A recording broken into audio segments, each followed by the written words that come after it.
You're listening to The Pete Sheppard Show.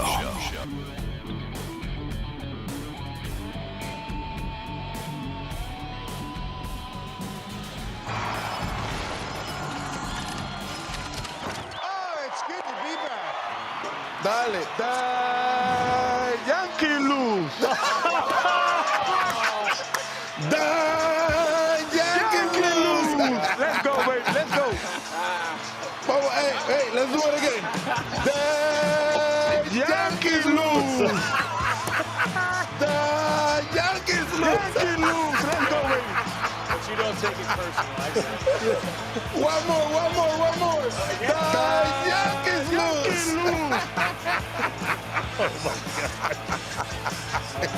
I don't think there's anything else left to be said. Vlad, you were awesome. We'll see you in the next round. Go enjoy it, all right? Llámame. Dale, te llamo de una vez. Gracias. Gusto en verlo. Gracias. Nothing like Big Papi and Vlad Guerrero Jr. going at it. Yankees lose! Oh, man. Good morning, everybody. Welcome to the Pete Sheppard Show. I am fired up, baby, on this Thursday. Let's get it going.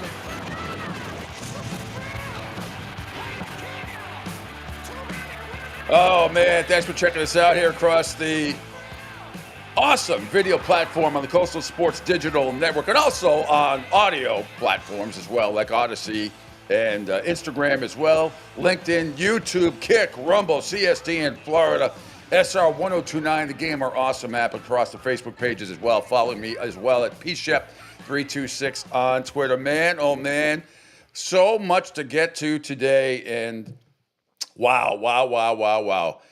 You just heard. I'm gonna play this was going to be Angel Martinez. I welcome you this morning. We're gonna cover everything today. I'm gonna start the show right after this with my Bill Belichick rant, a story that we touched on yesterday when it sort of broke about Bill Belichick.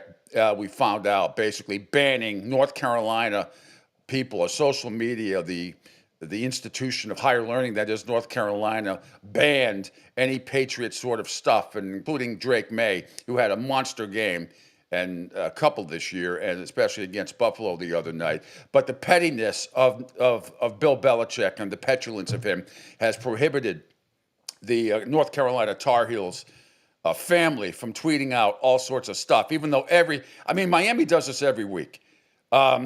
Penn State, every single, at least Power 5 school, highlights their pros every week, all the time, because it's an unbelievable recruiting tool to do that. But not down in Chapel Hill with Bill Belichick. I cannot believe what has happened down there. I can't believe what has happened to my respect for that man, how much it has gone out the fucking window. It breaks my heart. It breaks my heart to see what has happened down there. We're going to get to it. We've got a couple of national rants on CBS Sports about it. Jeff Saturday addressed it yesterday. He's one of the great senators of all time. Also went to North Carolina. And then my boy Scott Zolak over at 98.5, the Sports Hub with Bertrand and Zolak show up. He sums it up just like I have. I sort of did yesterday. But I'm just livid about the whole situation. But Angel, this was going to be my original open. Oh, it's good to be back. Sheppard, a major story. Schwarber gonna send one way out of here. How far will it fly? My goodness. Kyle Schwarber with a tape measure shot. There's 1-2 pitch. There it is! The Toronto Blue Jays have punched their ticket to the championship series. Here's Pastrnak with some space. McAvoy to the net. They find Lindholm and he scores! What a pass that is by Pastrnak. A goal and 1 assist in this game. All right, that was going to be my original open, but then I found the video of Papi and Vlad Guerrero Jr. going at it after the game in the locker. It was fantastic. So, I mean, how could I not do? And right at the end, Angel, do you remember what were they saying? I know it's like something. Hang on a second. What were they saying here? Right Go enjoy it, all right? Llámame. Dale, te llamo de una vez. Gracias. Gusto en verlo. Gracias. What's that? What are they saying there? He said, call me. Say, well, yeah, I'll call you back. I'll call you.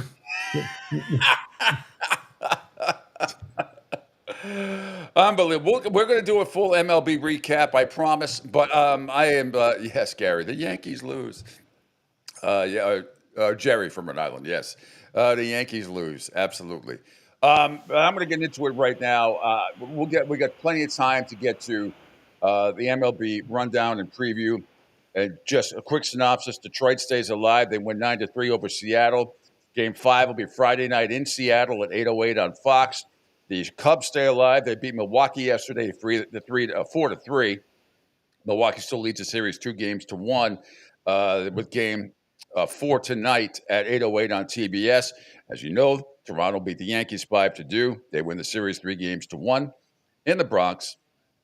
So they're moving on to the ALCS. And Philadelphia beat the Dodgers 8-2. They will play game 4 tonight in LA at 6:08. That game is on TBS. We've got NFL, the Angels, Philadelphia Eagles. I can't wait to see this game tonight because I'm intrigued to see Saquon Barkley rush for 100 yards plus 100 plus yards and 2 touchdowns. Mark it down. It's going to happen. He only had 176 against him last year. I just think I feel like we're deja vuing again from last year where the Eagles were quote unquote in disarray, blah blah blah. I think they're going to take it to the Giants tonight. I know it's a short week, and I think Saquon Barkley and AJ Brown are going to go off. I just have that feeling. But we're going to break that all down as well. That's tonight on Amazon. Tomorrow night, USF is at North Texas, which is going to be probably a tougher game than most people think, believe it or not. But the 24th ranked Bulls on the road tomorrow night. And, of course, we have the Boston Bruins. My Bruins won last night. We'll have an NHL recap as well. Great guest today, Trevor Harris at 8:05, going to join us from WQAM. We have more absolutely pedantic blathering from Mike McDaniel and Tua Tagovailoa. And we'll get his thoughts on that. The Hurricanes have the week off before they're traveling to Louisville next Friday, a week from tomorrow. Hector Longo from the Eagle Tribune will join us as well. We'll talk a little bit more about the Patriots and the Saints coming up. I got a clip from Stephon Diggs from yesterday as well. Mike Petralli is going to join us tomorrow, Angel, at 8:30. Got that confirmation finally at 8:30. So anyway, okay, let's get into this stuff with Belichick because I'm just apoplectic about it. I don't think he's going to make it. Anyway, let me just get to the latest report, which I touched on yesterday morning before we ended the show. So amid numerous reports that Belichick and North Carolina are engaged in negotiations to lower the coach's buyout after a dismal start to his tenure at Chapel Hill, Belichick and the school released a joint statement yesterday countering those claims. And I don't believe a fucking word of it. Not one word do I believe of it. But here it is. I'm fully committed to UNC football and the program we're building here, Belichick said in the statement. AD Bubba Cunningham added that Belichick had, quote, the full support, unquote, of the UNC administration. I don't believe that for a second either. Belichick's Tar Heels are off to a 2-3 start, as you know, against Power 4 competition, not Charlotte and not freaking FCS Richmond. Against Power 4 competition, Angel, they've been outscored 120-33. Good Lord. Including the loss to Clemson in the team's ACC opener last week, in which UNC allowed touchdowns on 2 of the Tigers' first 4 plays and trailed 28-3 in the first quarter. They could have put up 90 if they wanted to. The stands were gone empty at halftime. So this past week, General Manager Mike Lombardi to donors calling Carolina's season part of a, quote, rebuild, unquote, to players pushing back against the notion after the Clemson loss, to the scrapping of a planned documentary, which was going to be on Hulu this year, to reports that Belichick had forbidden UNC's social team from drawing attention to the strong play of the former Tar Heels quarterback Drake May because he didn't want to promote his former employer, the Patriots. It is absolutely pathetic what has become of Bill Belichick down there. I am so pissed off at him. I can't even believe it. The man I just, interviewed, as I said many times, myself, Glenn Ordway, Steve Diassi, Fred Smirlis, every Monday for a long time down in Foxborough, and shared a lot of, stories on and off the record that were fantastic, and been out with them, socially at charity events and everything. I can't tell you. And then this bullshit is going on down here. I cannot believe what he has become. I really can't. And you talk about building. You're not building anything, Bill. This is not the NFL. These kids are going to bail on you. If they haven't already, they are going to. I don't think he understands that. Earlier this week, WRAL also reported widespread discontent in the locker room, and The Athletic reported that the cornerbacks coach, Armand Hawkins, was being suspended for recruiting violations, which I touched on yesterday. All of that precedes reports yesterday that Belichick might be on his way out by the end of the week, and two sides were discussing amendable terms to buy out the remainder of his contract. A 5-year deal for which the first 3 years are guaranteed at $10 million each. Belichick said after the Clemson game that he continues to talk with recruits and sell them on the future. What future? Where's the future of the program? Are you serious? He also declined to suggest serious changes were necessary for the current team and to right the ship. Your team looks disinterested. They sucked. I've watched every play of 4 of the 5 games you've been in. You stink. It's awful, and they don't care. They do not care. Those kids don't care. The main thing, quote, he said, the main thing we need to do is to keep doing what we're doing, but do them better. Fundamentally, we're not doing the wrong things. We're just not doing them well enough. Is this Mike McDaniel talking? How delusional is this? By the way, they're off this week. They go to Cal, where they will lose that game, too, for their first road ACC game on October 17th. I mean, this is just unbelievable to me. You talk about delusions of grandeur. I don't know what you're thinking. Your football team stinks. They don't even look. I promise you, there are FCS schools out there like the North Dakota State, South Dakota State, those, and some other FCS teams. They beat North Carolina. They luckily played Richmond. Richmond usually had a decent team. Even that was that wasn't a great. They didn't look great in that game either. But I'm just blown away at the petulance, how stubborn he is, and how to treat Drake May and to not understand college, but to not understand you are only hurting your program recruiting. Drake May is going to those highlights, Angel and others, they're going to bring kids to the school. Yep. You see, and Joey's going to bring it up, and I said the same thing the other day. What is Maryland? Maryland's 5-0 so far. What did they do? What did they do the other night after the Patriots won? Tweeted out Stephon Diggs videos because it helps recruiting. Miami does it all the time. They do it every week with a whole bunch of people. There's so many pros from the Canes in the NFL. Florida State does it. Every Power 5 school does this, but not North Carolina because you can't promote any Patriot players. And the legacy, and is a true legacy that the May family has at that institution, is ridiculous, is off the chart. And you treat this guy like this, guy that you had taking pictures with you at camp earlier this year, meaning Drake May, came into your camp to talk, and now you do this? Get the fuck out of here. I swear to God. And I would tell this to him to his face. And I hope the balls of some of the North Carolina media, when they get to him this week, if they get to him again, throw this in his face and say, how can you have Drake May come to camp, come to take pictures, talk to recruits, whatever it was, and then treat him like this at the end because of your slighted rights that you thought you had. I mean, I don't get it. I really don't. It wasn't. I guess it's $1 million question upon him, and I don't know why he's so sour with an organization to help him win. What was it? Friggin' 6 titles. So I don't get why in the world he's so upset about that. And was it even worth it with that young relationship? I think that's a big hindrance as well. I'm so disgusted. It's tarnishing his legacy. This fucking girlfriend of his is fucking around. I don't know what they're doing or the influence she's had, but he's out of his fucking mind right now. I'm fucking livid. Absolutely livid. Here's CBS Sports College Football, Angel, that first video I wanted to show you. Here's Chip Patterson and his take. But the idea that North Carolina might decide that after everything that they've seen, that there would be maybe a pivot point. I think that is going through the minds of a lot of North Carolina fans, certainly, and definitely some at the university, and how high up it goes and whether they want to act on those urges. That's going to be the literal tens of millions of dollar questions. If they were to part ways with Bill Belichick, the cost of the buyout on the university side would be about $30 million. But what about the Bill Belichick side? What if Bill Belichick doesn't want to be a part of this anymore? Well, that is a far less expensive buyout if Bill Belichick wants to leave.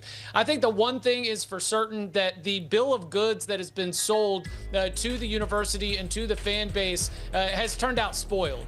And that the plans that have been offered, whether it be by the coaching staff internally or through Michael Lombardi in a letter to boosters and fans preaching trust the process, tear it down to rebuild it, a 40-player signing class, I just don't think that is a plan that is getting a lot of confidence from those on the outside. Because, like I said before, this is embarrassing for the University of North Carolina because Bill Belichick has brought the spotlight, and what they have found is empty stands and a product that is simply not of the power conference caliber. And that is the question: is how much money are you willing to pay to end the embarrassment?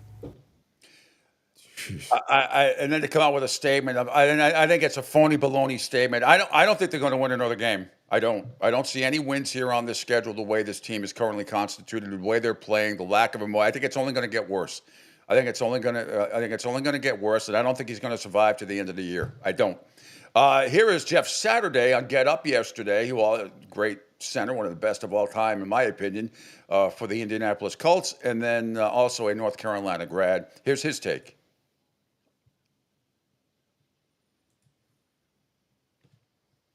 On Get Up. Oh, that's my bad. Hang on. With you, you're a North Carolina alum. You're still connected with the program. What is your sense of what is going on there? It's a tough transition, and I think it's been tougher than people expected. When you bring in 70 new players, 40 in the summertime, and you're trying to meld the group that Mac Brown recruited with now the Belichick and the new system and what's this going to look like, there's definitely been a difficulty for everybody to mesh together and find their flow, right? You're hearing reports that there's disarray in the locker room, which unless you're there, I don't know that for sure, but I'm just hearing the same reports everybody else is. But I will say this part. There was a long-term vision, right, of what Bill was going to be able to do at Carolina. I don't think anybody expected it to be right away. However, when the losses look as bad as they have, it's scary because in college they can leave. You know what I mean? It's not like back in the day when you signed. I knew I was going to be there for 4 years, win or lose. Now people can leave, and so it becomes concerning. So I think that's why this thing has kind of reared its ugly head. Absolutely, no question about it. And I think he's being kind. I think Jeff was being kind there. He could have gone off even more. Because if I'm a North Carolina alum, I am fucking absolutely livid right now what is going on down there. I mean, for any of the athletes, it helps your entire program, all the programs. It helps recruiting. Don't think it doesn't help the basketball team or the lacrosse team or the soccer. I mean, any pub you get from a major university, a Power 5 school, that all helps. It's all good stuff. There's nothing possibly bad that can come out from not putting Drake May highlights out on your webpage, you knucklehead. Jesus. Your team has been outscored by real football teams 120-33. You stink. There is no development there, nothing. And don't give me this bullshit about how you're going to straighten it out. Your kids are going to leave. They're gone. Half of them are going to go. If not all of them. Why would you stay there with this kind of petulance? Anyway, now we're going to get to my man Zoe yesterday on Bertrand and Zoe. This might have been from Tuesday, but no, actually it was yesterday because the story came out yesterday, and they're on after us, so we kind of touched on it first, and then they touched on it on the air. And here's my man Zoe going off. And the reason why, by the way, their show's on TV, so Zoe doesn't have sunglasses on because he's being a dink. I know the bright lights from the studio, the radio studio at 98.5, the Sports Hub. I know being on TV, the whole show televised, bothers him, so that's why. But here's my man, and he sums it up very succinctly as well. Yeah, he's very close to Bill.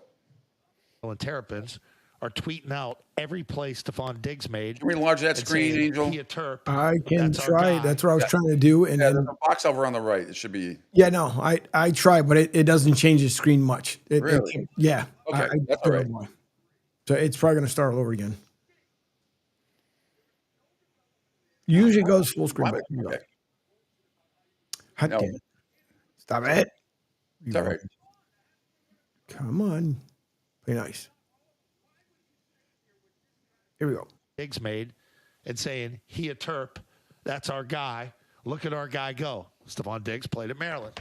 So they're the Maryland football Terrapins who are having a hell of a year. They're 5-0. They're running. They're doing really well in the Big Ten. They're more worried about what Stephon Diggs is doing last night and tweeting it out. He's just a receiver from a couple years ago.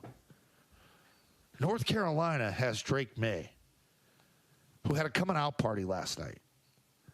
And Tim, you had this in your headline. Where did you hear this from? So that it was CBS Sports. I'm sorry, CBS Sports is reporting that there's a mandate from the head coach in North Carolina to not tweet a single thing out about Drake May and the Patriots. That is correct. I want to not believe it, but based on the track record of what transpired prior and the pettiness and calling a timeout with a second left, that this is truly coming from the petulant old man. For a kid that isn't Stephon Diggs, that is a random receiver that just went to school. His father played quarterback. Mark May played quarterback at Carolina. His brothers played at Carolina. Drake May was heavily recruited. He was heading to Alabama. You know what he said? I'm going to stay at Carolina because my family went to Carolina. I'm a Carolina kid. I'm going to continue the tradition. I want to play at Carolina, and I'm going to go there, and I'm going to play there. And they're going to help me get to the pros. And I'm going to leave early and all that. That's great. But I'm going to give my word to Carolina, and I'm going to stay. And you're not going to honor the kid on his coming out party in the National Football League on a national stage. But you could have him. You could have him come to your camp and stand there and take pictures with him. That's all cool and fly back in August because you haven't played a game yet. You don't know how bad things are going to go for you. But it's cool to be tied into Drake May, and now all of a sudden it's not. This is about as bad as it gets for that program. That is a massive recruiting tool. Why do you think Maryland digs his tires? Because it's a recruiting thing. We want the big high-flying players to come here. Because Stephon Diggs went there. They might want to go there. You might want to come here. Look at the night he had. 10 catches, 146 yards. This is pathetic. This is sad. This is embarrassing. It really is. It doesn't get any worse than this. That kid's family to that program. His whole family went there. You're gonna ban his night like he doesn't exist? If I was every other member of Carolina, well, I wouldn't honor this. I'd go and tweet the damn stuff out. I'd tweet highlights out all day. Aren't there Carolina boards or message boards or fan groups that could do it for him? In Carolina blue, you know? What a sad state. What a sad state down there. That's how petulant you are. My alma mater, my school, Yep, Maryland. just absolutely unbelievable. Great job, Zoe, right there. I mean, it's just stuff I brought up yesterday, and you just, you brought it to a different level. It is so sad what has happened down there. And then this bullshit report comes out because they're trying to save his sorry ass. And look, I don't think Bubba Cunningham wanted him there to begin with, and now he's coming out because he has. What they're trying to do, this is the last residue of hope for that institution to save face, because they're not going to have any recruits. Tell me why. Why would I want to go play for that organization right now? Why? I can't think of a single reason why, because I think Bill Belichick, in just a short period of time, has really, really dug himself a gigantic hole here. And I don't think he's going to be able to get out of it. This is not like the NFL where you might be able to, wait a few weeks, your offensive line isn't developed, and then 4 weeks later, those are pros. They're the best of the best. These are kids. And in the time of nil in the transfer portal, they are going to give you the fucking bird and say, bye-bye. I'm not going to North Carolina. I'd rather go play at Miami of Ohio than sit here and play for you. I'll go to the MAC. Unless you're getting no money from somebody else. I'll go play at Vanderbilt. I'll go play at another pro. Initially, everybody thought that, including myself, I thought because of the Belichick name, okay, that's going to be an incredible recruiting tactic. Mm-hmm. And I understood he was going to have 70 new players. I understood all that. Same like Coach Prime out in Colorado. I understood all that. But this guy is, right now, completely, literally out of his league. And I think to a degree out of his mind, because I don't know what the hell he's thinking, what his philosophy is, or what he sees on the field. There is no growth. There is nothing. This is not the little acorn that becomes the oak, as Bill Murray said in Stripes. This is a weed of a team. A weed that needs to be plucked. And the garden needs to be whatever a garden needs to be. Oh, we're going to Nick Sirianni. Okay, I'm listening. Well, we're going to hear from Nick Sirianni coming up in just a little bit. But you know what I'm trying to say. It's just I don't think this is going to get fixed anytime soon. I just don't see it. I don't see him making it through the year. And I believe the initial reports about them trying to come to an agreement with buyout and everything else. You think Jordan Hudson wants to hang around Chapel Hill like this? The problem with I have now is I don't know if Bill's going to get offered any other job by anybody, pro or con. Certainly not in college. That's for damn sure. Yep. I thought maybe somebody might make a splash at him after the season. Stephen Ross, maybe. Nope. Not seeing it. Not seeing it at all. And if he does, he's been a bigger idiot than I thought when it comes to his football team. Maybe he'll get hired by D11 school. Go ahead. What? So maybe he'll get hired by D11 school. Or he'll go coach lacrosse. He always said he wanted to coach lacrosse. Maybe that he should. Just go off into the sunset before you embarrass yourself even more. But was his son though, Pete?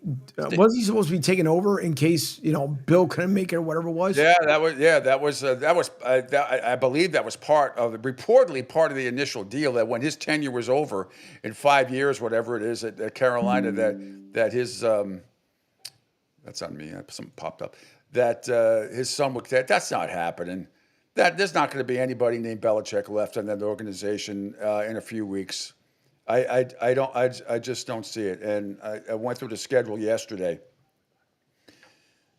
Again, outscored 120. See, they beat Charlotte 20-3, and even that was hideous. And they beat Richmond 41-6 at an FCS school that's usually better than that. Creamed by UCF, creamed by Clemson. They're at Cal. That's a loss. Home against Virginia. Virginia's going to kill them. At Syracuse, that's a loss. Home against Stanford, that's probably going to be a loss. At Wake Forest, that's definitely a loss. Home against Duke, that's definitely a loss. And at NC State, that's definitely a loss. So I see maybe one, possibly. I see no wins. I see no wins the rest of the way. And I will be stunned, Angel, if he makes it to the Duke game, which is the second to last game of the year. Because I think after the Wake Forest game, they're going to get smoked in that game. Yep. And they got Duke and NC State out. I just don't see it.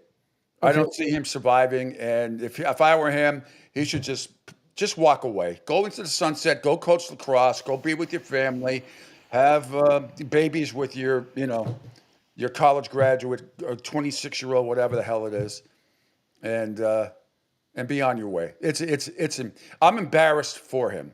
In a million years, Angel, I never thought I would say it. I am completely embarrassed by Bill Belichick. I defended him for many years because people didn't know him like I did, or Glenn or Steve and others, when he's not after games and coming off curmudgeonly and everything else. And you knew what and he still is a great football mind. And I still think he's the greatest NFL coach of all time.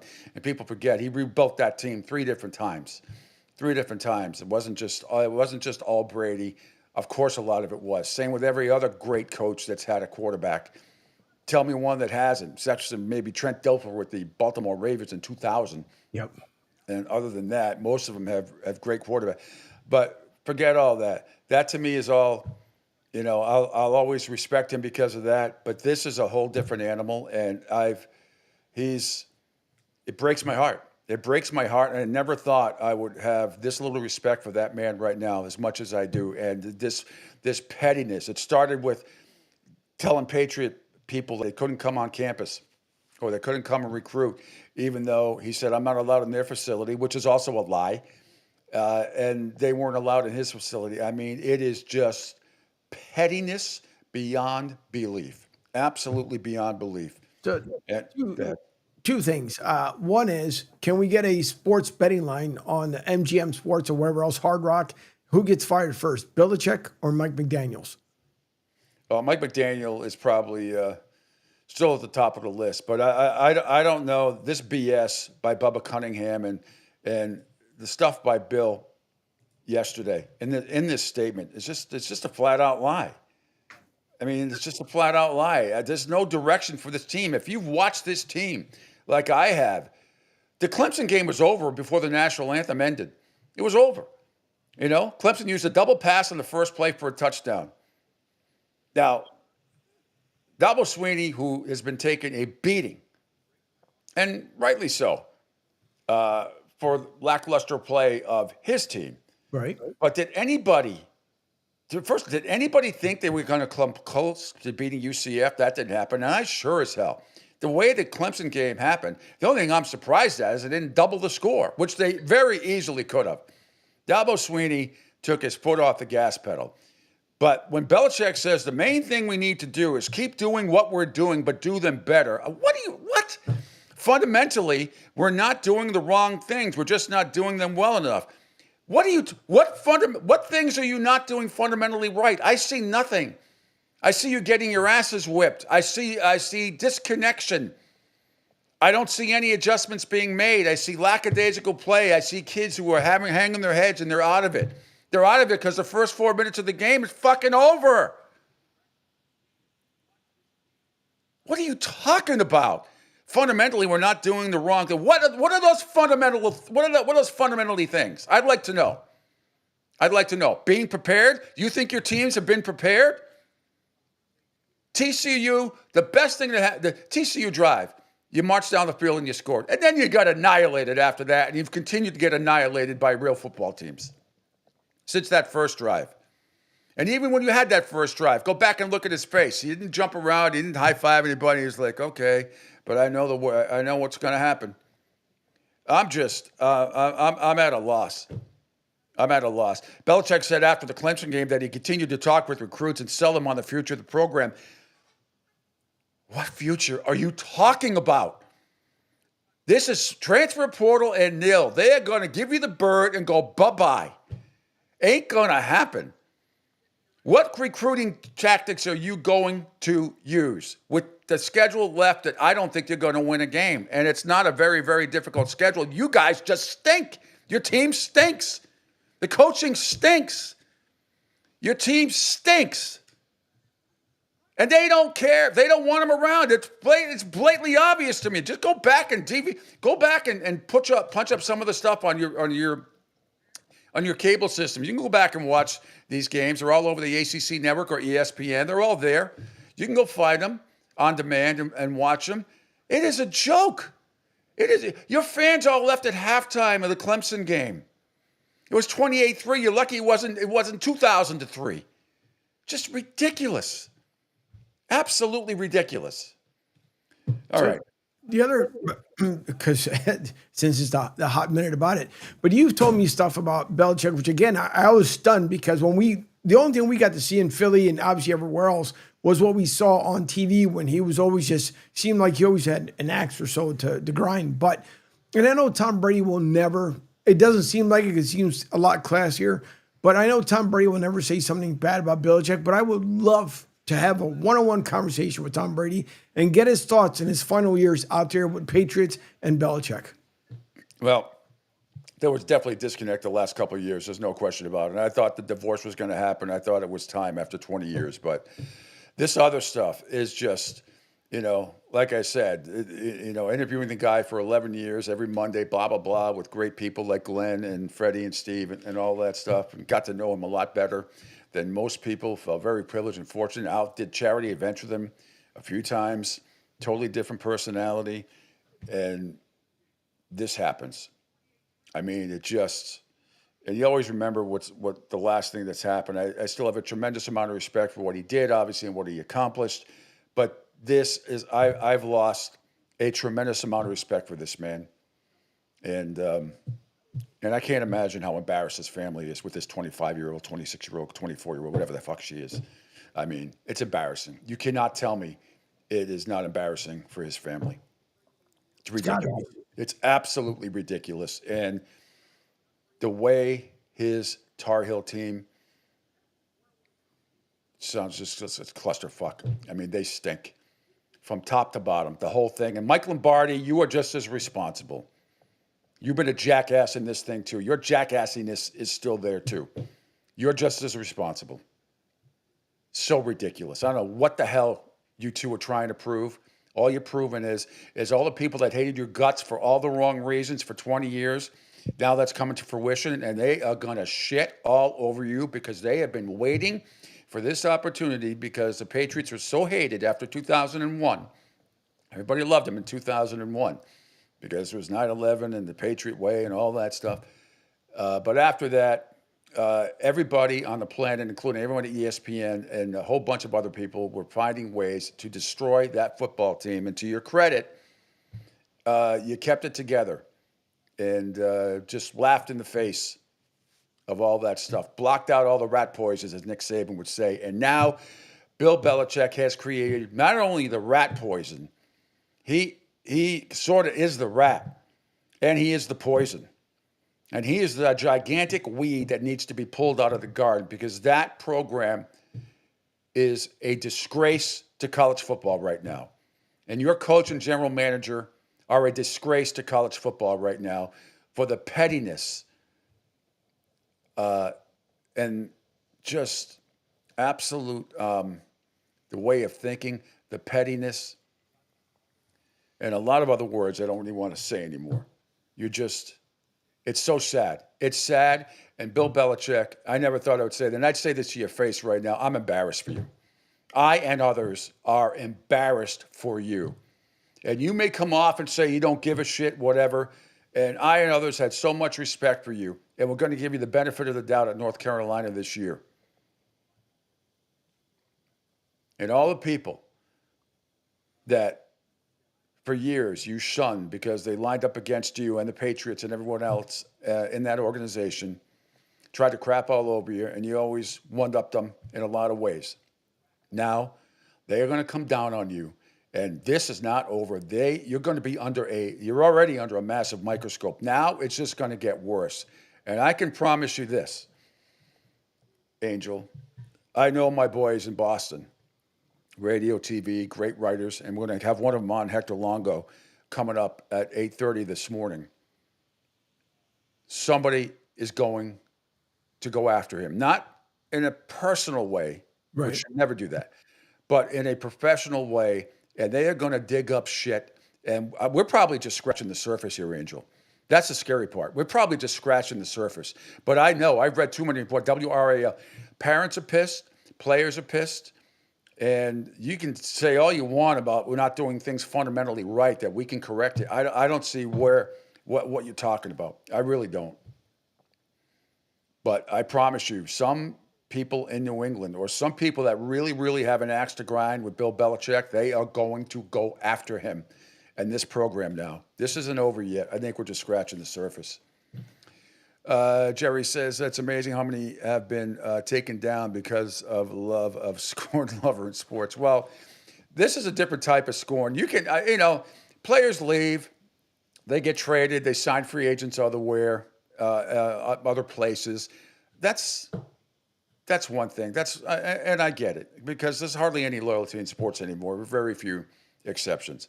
That's a whole different animal. This is different. The players and leaving and loyalty in sports, coaches leaving. That's a lot of it's money related, apples and oranges. This is a guy who has destroyed this entire program. I want to hear from Mac Brown. Mac Brown must be apoplectic as well about what has happened. And those recruits, whatever there is left, I heard he's got a 40-person recruiting class coming. Those 40 kids aren't going to stay there. No way. Especially after they go on a losing streak here, or continue the losing streak. I just don't see them winning another game. Josh says, Ted Johnson's been blasting Bill for years. I bet he is holding back. No, but Ted Johnson has his own personal gripes, which I think Ted gets a little irrational. I like Ted. I respect him, but I know what his bullshit's about, and he's got a personal vendetta. All right, we're going to take a quick break. When we come back, Angel, a more pleasant subject for some. The Philadelphia Eagles are on the road tonight, taking on the New York Giants, and it's a madhouse in the Eagles locker room. It's a madhouse. Well, Nick Sirianni is going to calm everybody down, and so will I. And we'll break down that game a little bit and tell you what's going on with that. Some other NFL news as well. We will get to MLB. I think we'll get to some MLB highlights. I especially but I do want to humor Angel and play some of his Philly highlights because those were some bombs that were hit last night by the Phillies. You know what? I think they're going to win tonight too. All right, Phil Castanetti, Sports World in Saugus, Mass. is New England's place to buy or sell the finest in sports memorabilia. For over 35 years, Sports World has offered the finest in sports collectibles. So get on down there, the 184 Broadway in Saugus, Mass. Call 781-233-7222 for more information. 781-233-7222 for more information. Sports World in Saugus, be there. All right. Eagles, Giants, Amazon, 8:15 tonight. Pete, talking staccato here. Coastal Sports Digital Network. Back after this.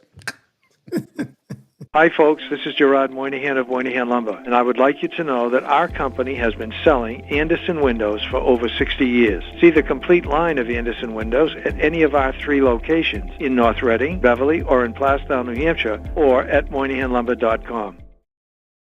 Hey everybody, it's Pete Sheppard from the Coastal Sports Network. Want to tell you about my good friend Lou DiMuzio and his company. Lou is the president and founder of Ace Technology Advisors. They're big-time tech specialists. At ATA, they're able to craft, implement, and manage the best and most appropriate solution for your business. They leverage their industry-leading experience and their portfolio of technology partners to improve your best practices and infrastructure. So you can get a hold of them at 888-599-4223. That's 888-599-4223. Check them out on their webpage, www.acetechadvisors.com. That's www.acetechadvisors.com. Or you can email them, sales@acetechadvisors.com. Check out my friend Lou DiMuzio and Ace Technology Advisors.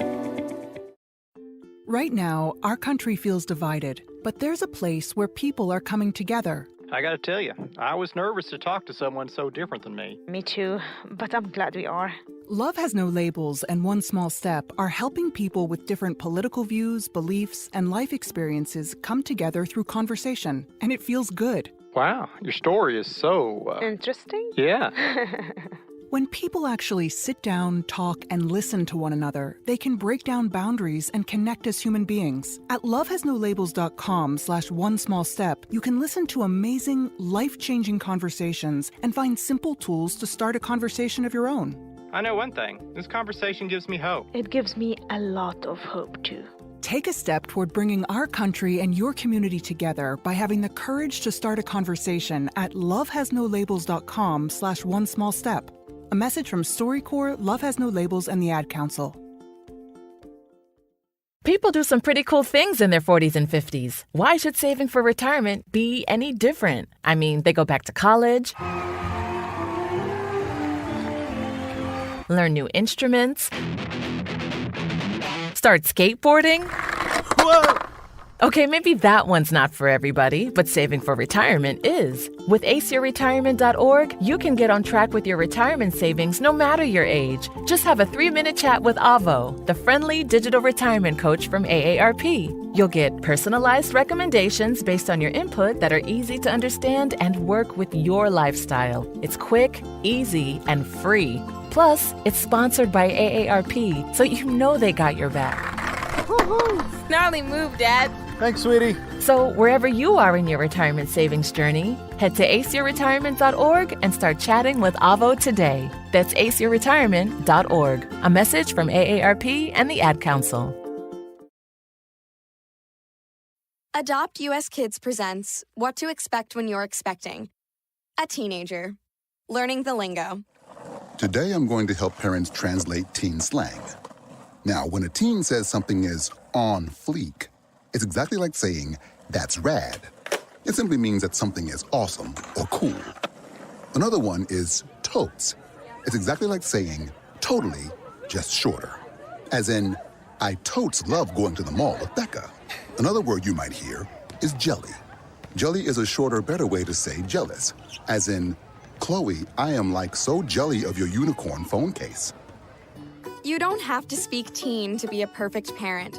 Thousands of teens in foster care will think you're, rad just the same. To learn more, visit adoptuskids.org. A public service announcement brought to you by the U.S. Department of Health and Human Services, Adopt U.S. Kids, and the Ad Council. This is the story of a very special woman. In a matter of seconds, she turned herself into a great mathematician or an entrepreneur. Her knowledge was limitless and still is. She could also make monsters disappear, especially those that lurked in the shadows under the bed. Once, this woman put back together a teenage girl's broken heart, which had been shattered in 1,000 pieces, just by giving her a bear hug. She masqueraded as a regular person at work, but as a superhero at home. Everyone knows her as Gabriella. I still call her Mom.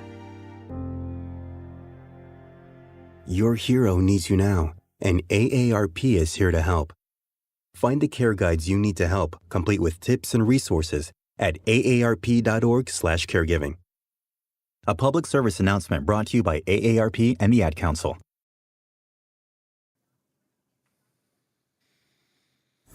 Don't spaz out because your team lost. Let Pete do it for you. Now, back to the Pete Sheppard Show.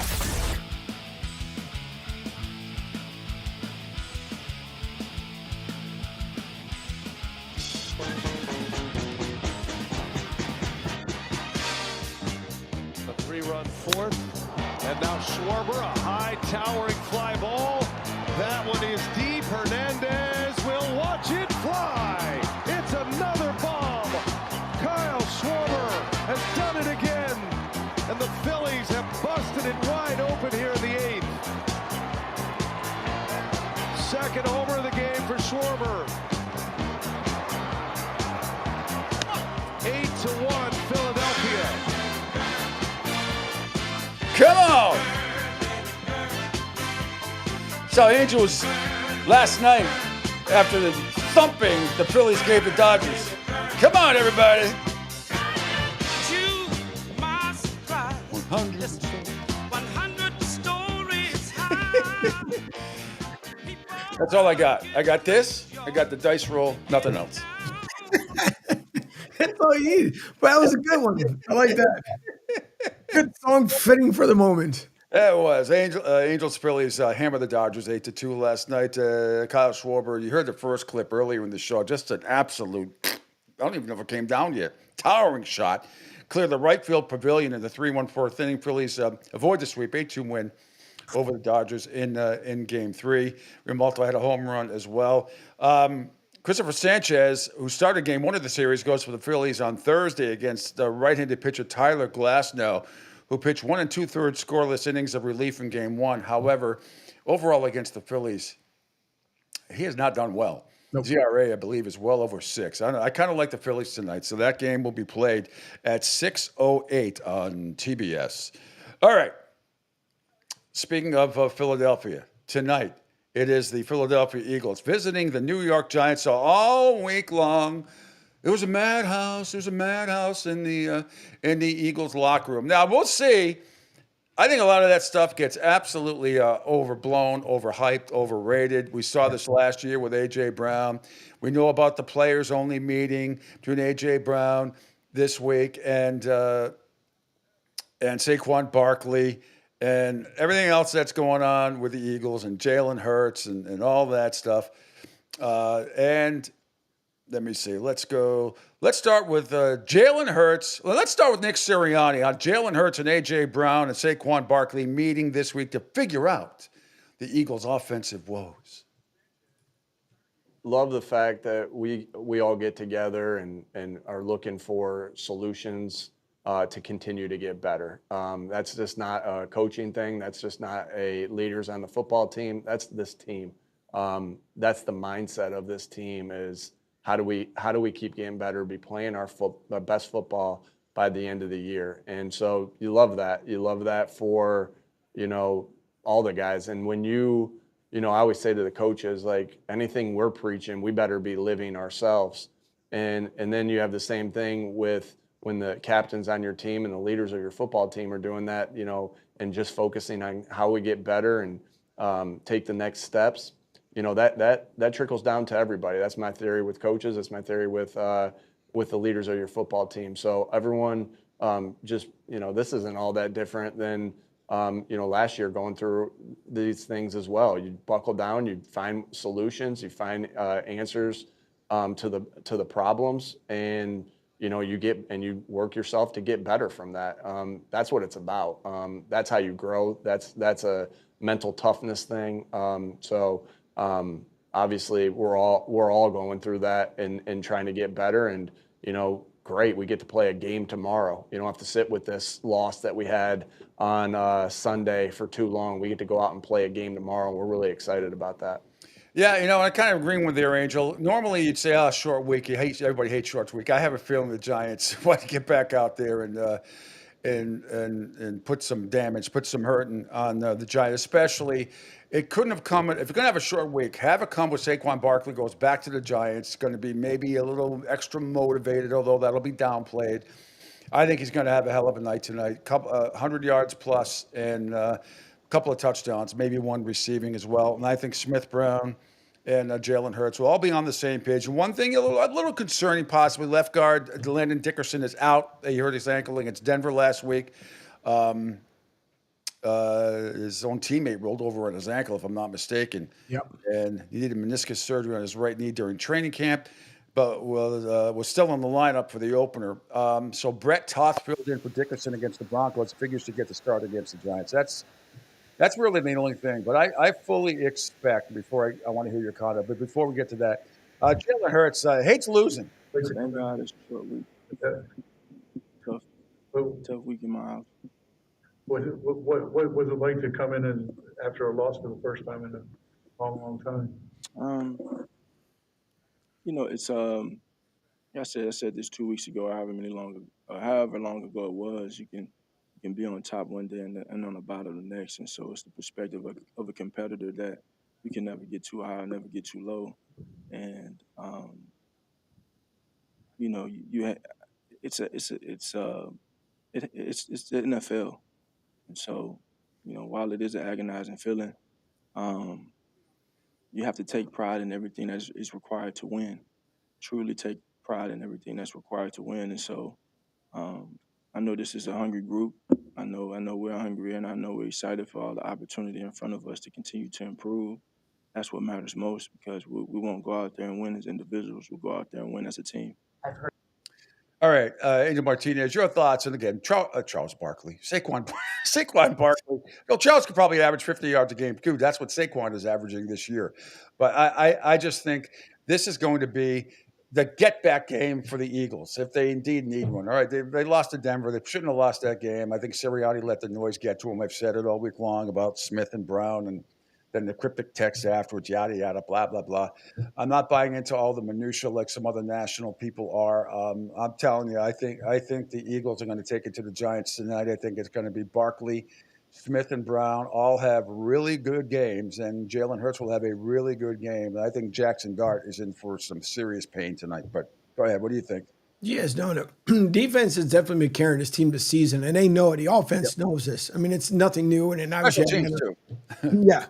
Plus, Leonard Dickerson, having him out. I mean, we are banged up on the O-line, which doesn't help Jalen, but he tries to make the adjustments as much as he can. Much smarter Jalen this year compared to years prior from what he's done. But you also look at A.J. Brown, too.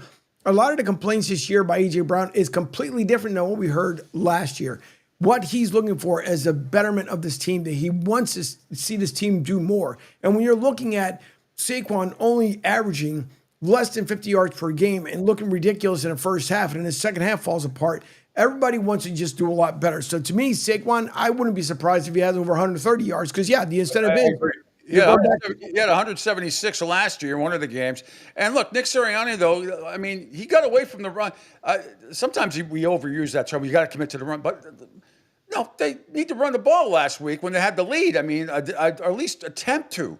A little bit better than they did. I really blame last week's loss on Sirianni. That's the first time I've said that in quite some time, but I think that was on him.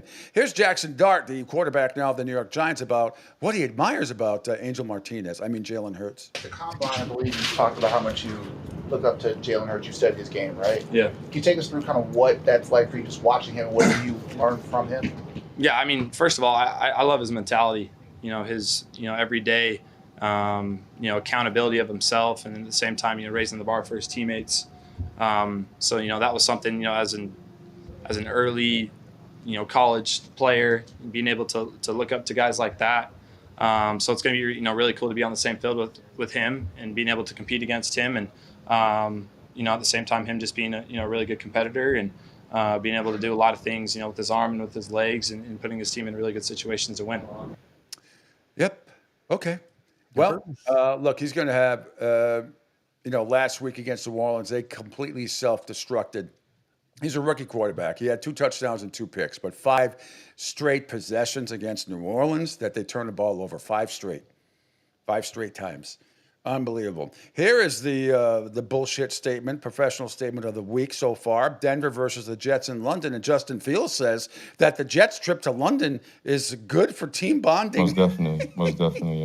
AG challenged us to kind of talk to guys that, we're not used to talking to on the team. So, but this is definitely an opportunity for us to, get closer as a team, build that camaraderie, and just get closer. So, yeah. It's been good.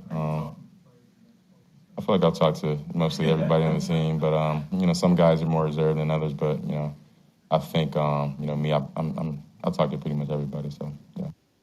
Sounds to me like the offense and defense hate each other, and who can blame them? Your team stinks. Yep. They're terrible, and they're not going to get any better, and they're not going to win that game in London against Denver.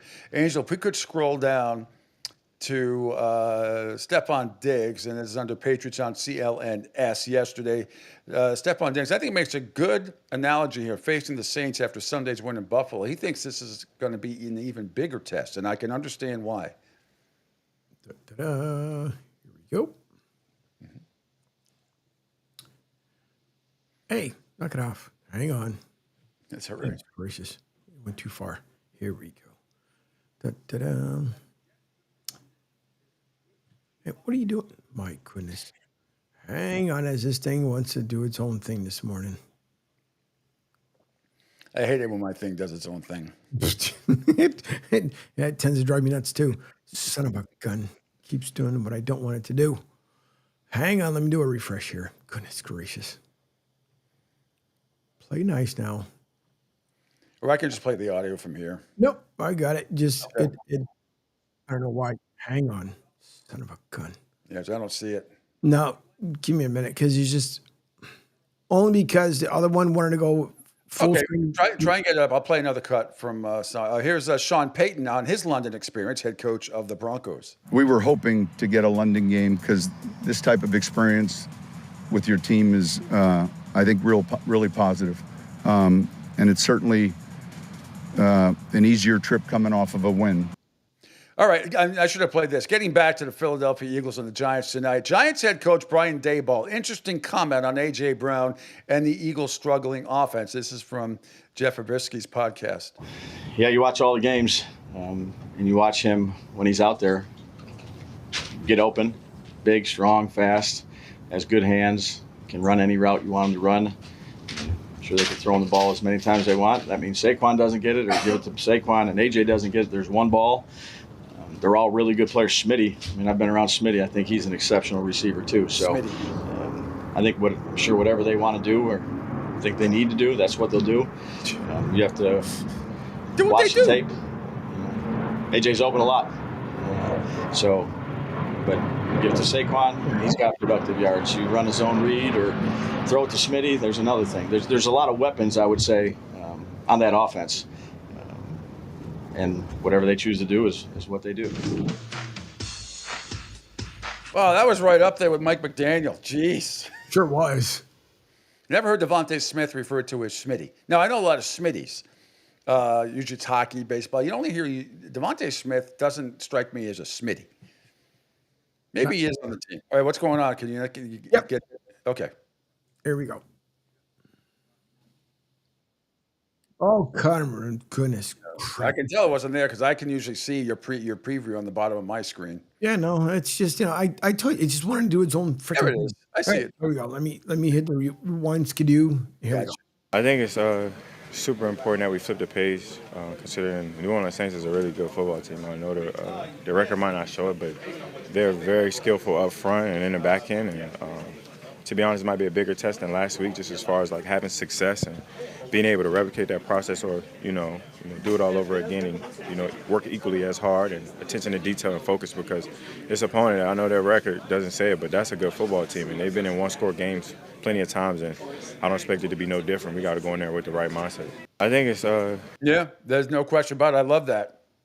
And this Patriot team, great win on Sunday night, but got to keep it going. Cannot become complacent and cannot become satisfied with themselves. It's very early in the season, 3-2. They're right already in the thick of things, and we'll see what happens. And I do expect them to win their next 4 games. They should, against much lesser competition, but they're still not there yet where they can afford to turn the ball over a couple of times and think they can overcome it. All right above that is our man, Mike McDaniel, talking about, let's see, is that the one I want to play first?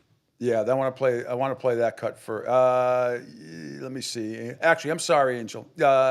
Let's go down to Dov Kleiman, and it's under Keyshawn Johnson, which I want to get to that as well. But Dolphins head coach Mike McDaniel gone viral for not being able to form a complete sentence at the press conference.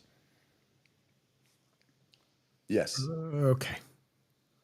Let's try this again, and here we go. He was really frustrated at the, just like he was as I was, and we talked about the challenge ahead to get ready for the Chargers, and that was kind of the extent of it.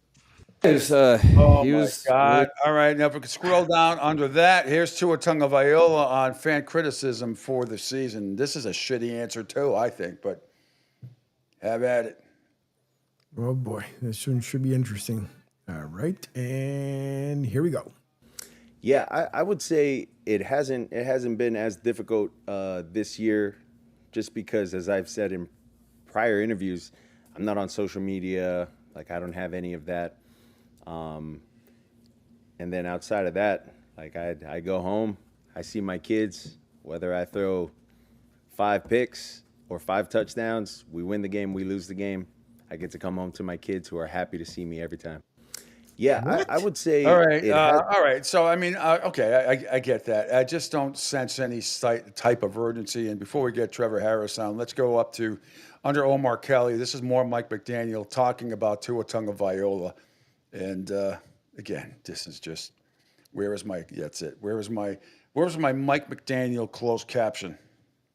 Oh, brother, this should be even more interesting. Oh, Jesus. Here we go. And he knows that, and I think that's why I put such a priority on focusing on what he's working on and being able to get better at things, while that is also always true. Bottom line, black and white, you're held accountable for the results while you're trying to get better. That's difficult. Really? I think he's as experienced as anyone with positive or negative noise. And I think in that you find the best version of yourself when you're able to allow your own thoughts and decisions. Angel, can you stop that a second? Yep. Can you stop that a second? I'm going to play the audio from here because that's a little low, and I got it from here. Okay. Well, I think that it's one of the reasons I You keep his focus picture on up, though. How he grows as a quarterback in the micro instances that I think are so difficult as a franchise quarterback In the National micro. Football League. if you're uncomfortable with the stakes of the game, it's not a game for you. You're not going to change the stakes like it, and he knows that, and I think that's why I put such a priority on focusing on what he's working on and being able to get better at things while that is also always true.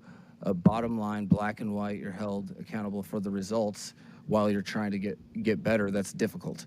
I think he's as experienced as anyone with positive or negative noise.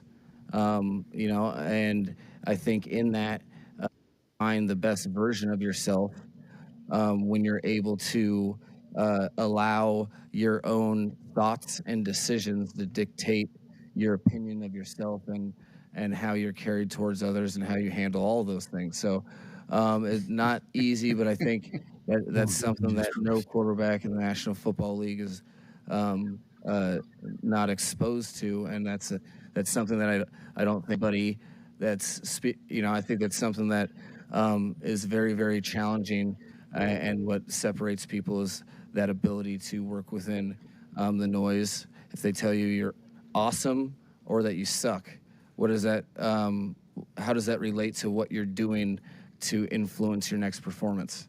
That's what he does. You're not doing anything right. All right, it's that time of the week again. It's Thursday, and give him a little something special. I will. Final out. Yelich, a hard hit ball to second. Horner makes the play, and the Cubs survive.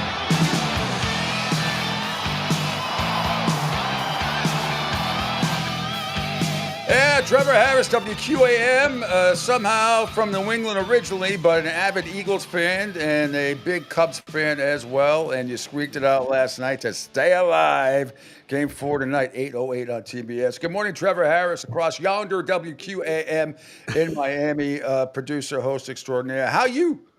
I'm good. I like to say I have a sports equinox today. I have the Cubs play today. I have the Eagles play today, and I have the Flyers play today. So I got to figure out which one I'm going to go to. I'm going to go to the Flyer. You're not working today? I'm not working today. Nope.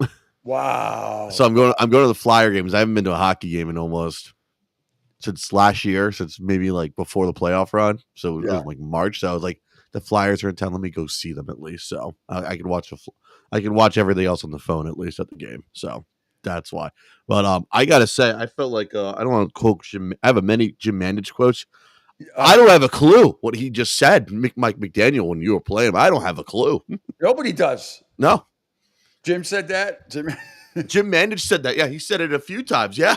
I got to quote the great Jim Mandich on that one at least. So I don't know how he still has a job. I just don't get it. I really don't get it. And you still keep hearing mixed reports. Stephen Ross says this. That he's no one. Five any of your other reports more out today that, if fans start not showing up, they haven't been showing up. They're all the opposing team. Have you not listened? Have you not seen? Do you know how much tickets are for this Sunday's game? Oh shit! I'm sure it's nothing. Like I saw lower level seats for $91. I told you a couple weeks ago against the Patriots, you could have gone in a luxury box for $90. Yeah, a ride home if you were in a 5-mile block radius. They were including that in the package. Like right now, you can get in as I'm going on one of the SeatGeek, which is my go-to right now. Lower level, you can get in for $91. Club level, $200. You don't have to pay $200. No. But this is just as of right now. There's a club level for $139. That's crazy. And how this team, this is the one thing I've came to terms with Stephen Ross since I've been down here. That dude is way too loyal to the worst selection of people who's like you guys. He does a great job down there. He's a great entrepreneur. Everything that he does outside of running that football team is aces with me. Yeah. And I think a lot of other people. But I don't know what the hell goes on. The loyalty, the whatever sentiment. You can't be a sentimental owner. You can't. No. It's Jerry Reinsdorf anyways. Yeah. It's Jerry Reinsdorf. It's Jerry Jones almost, but at some points anyway. So Jerry Jones at least won. And his team is successful and at least is there in the playoff picture every year. It's like you're a combination of Jerry Jones, Woody Johnson, and Jerry Reinsdorf. That's not a good combination to be anyways, I like to say. and they're playing a pissed off Chargers team this week. Oh yeah. And that's not good. They'll be no, the problem is there actually might be more Miami fans there than Charger fans because we saw all the San Francisco fans against the Chargers last week, and Rams. when the Rams, the same thing. The opposing team, when the Chargers and the Rams play at SoFi, when they play Washington, all the opposing team's fans. Oh yeah. And I don't think Charger fans are going to travel.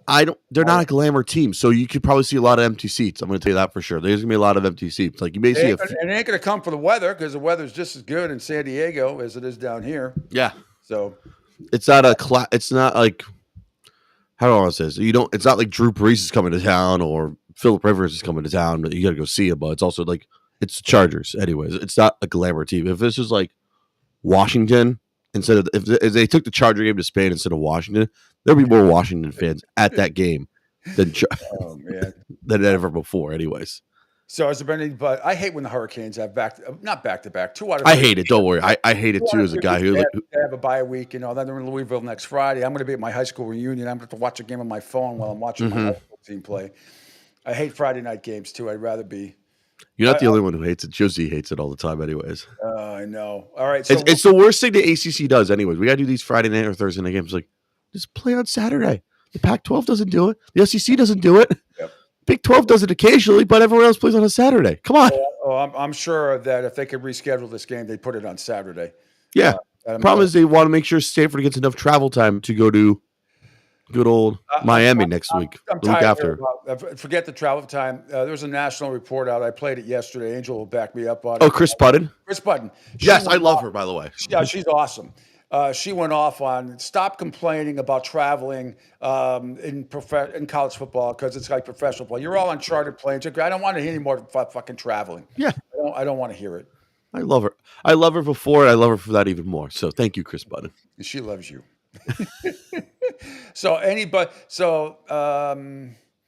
No buzz this week really on the Hurricanes, except hoping I'll be rooting for Illinois on Saturday. They can upset Ohio State. That'll be something. And then I have a reason to root against Ohio State for a real reason now, so it's even better. Yeah, I don't root against Ohio State usually, I'm much more an ACC, SEC guy. I think Michigan's going to have some trouble this week at USC. I think that's be a good game. The Oklahoma Texas game I feel much better. If Mateer was we knew, and the coach is doing a great job over there of keeping his cards to the vest. Oh yeah, that's going to play. So Texas is favored by 1.5, but we don't know if the quarterback's going to play or not as well. I still like Oklahoma in the game. I think Texas stinks. But getting back, so nothing. There's a lot of people are happy about the Hurricanes. Yeah. There's one of the producers. I'm gonna dunk on her right now. Brittany Rodriguez, who I work with all the time. She's a diehard Canes fan. She's not impressed with this team. Actually, I'm not joking. She doesn't like the play calling of Mario Cristobal in late games. This, and this. And I told her, I pulled Andy, enjoy the win. Honestly, enjoy the win. And she looked at me, like, "No, I'm not going to." They won and they covered. And look, I think she's got Cam Ward-itis offensively. No. She's got worse. What's the word? I like to say she's a diehard Canes fan. Like when I mean diehard, like love to Ken Dorsey, those era, Brock Berlin. Yeah. Yeah, well, I mean this is not that. This is different era. I've told her that, but she does not believe me. See the difference of this team and last year. I mean, you're not going to. Cam Ward put up historical numbers, but defensively, this is like watching an entirely different organization. Agree. Defensively, not even remotely close. You got 2 Heisman candidate front runners, one on offense and Carson Beck, who's the front runner right now, and Reuben Baines should be second. As far as I'm concerned, the defensive guy very rarely loses it or wins it, but he's going to be there. That guy is an absolute beast. And you look at what the resume that Miami has that nobody has, and then you look at the teams they beat, and you look at the teams that those teams Miami beat and the teams that they also beat too. They also beat Florida State against Alabama, Florida against Texas, which I told you was going to happen. Which I really did like, by the way. At all. Not shocked at all. Now they go to A&M this week, and we'll see what happens at College Station there. But that's gonna be great. I like to say this is like an okay rig because I'm more excited for that Oklahoma Texas game. Anyways, I have to say it correctly because my best friend who went to Oklahoma, my buddy Carter Freeman, who's been on the pod a few times. So he told me you got to say correctly Oklahoma all the time. Oklahoma all the time. Yeah, Oklahoma over Texas. He went to OU. That's it. Oklahoma, where the wind comes. Yep. He told me it's always the craziest week of the year, and he's also. I like to say this. At least they still play at the Cotton Bowl, and they're not taking that to Jerry World. At least, you know. I just hate that neutral site stuff. I wish that was in every. I can't stand those neutral site games. Mm-hmm. I wish they were in the the home. Like Florida, Georgia, that would be cool if it played at the Swamp or between the hedges. But I've been to Jacksonville for that game. Mm-hmm. My Lord, that is a party. And I don't want to see that city lose its economy for that game. Well, I was there for the Patriots Philadelphia Super Bowl, the first one, and it was very. Oh yeah, they ran out of hotels. They brought in cruise ships. Oh please, it was embarrassing. My buddy was there. My world famous quote to Tagley Boo, how the city wasn't ready. Not the people were fine; they just weren't Yeah. ready. But the fact it was very dramatic for me because they put all the auxiliary media up in the 300 section for the most of us and all that crap, and the women absolutely took over, and they were all the Eagles fans were puking all over each other. It was really sort of embarrassing, I got to say. Yeah. And the women took over the men's bathroom, and it became an absolute clusterfuck. Like you cannot believe. I've told this story many times. You would not believe the coup that took place up in section 322 at the stadium in Jacksonville. When I tell you every possible piece of garbage from a toilet was coming down outside, they literally came in. It was like Amazons, you know. It was like Wonder Woman's people on Paradise Island coming in and just absolutely. No, I didn't. I just saw it from afar. I'm like, oh my God, this is unbelievable. Guys couldn't take it. Guys starting to piss outside because the girls took over the bathrooms and the floods coming out and all sorts of stuff coming down the stairs. This sounds like worse than Oakland Coliseum. It was awful. Wow. It was absolutely awful. And then when Rodney Harrison made that final interception, I get up and I start walking down, and we right next to our section of the media was a whole section of Eagles fans. Yeah. And they were yelling shit the whole game, and I didn't say anything, I was sitting there, I didn't say anything. I got up and I walked downstairs, and I just turned around and go, "Did you fucking people really think you're going to win this game?" Beer bottle, not a can, beer bottle, whoosh, right by my head. And I'm like, sounds like me in Cleveland one time. Right there, buddy. We'll see. So that was the first day first time I punched a wall that night when the Eagles lost that Super Bowl. And my brother's a Patriot fan. My mom was very happy I didn't punch him in the face because he's one of those a-hole Patriot fans, and I don't speak to him that much anymore. Oh yes, this is brother over sports. Oh yeah, he did the whole Eagle Teddy Bruschi thing, and I threw that's all right. I had a cup there. They take that stuff with a grain of salt. No, I was in a pissy mood, and I said, "You're gonna lose so bad, I'm gonna be in your face." And 3 years later, when the Giants beat them, and I was like, threw water in his face anyway. So that's how long me and my little brother's rivalry has gone for, anyways. So you don't talk to him because of a football game? No, we don't talk. We don't agree on stuff, anyways. He doesn't. He didn't even acknowledge I got a job in Miami. So that's really. Why. Oh yeah, didn't realize. I don't know. That's kind of sad. That is sad. Yeah.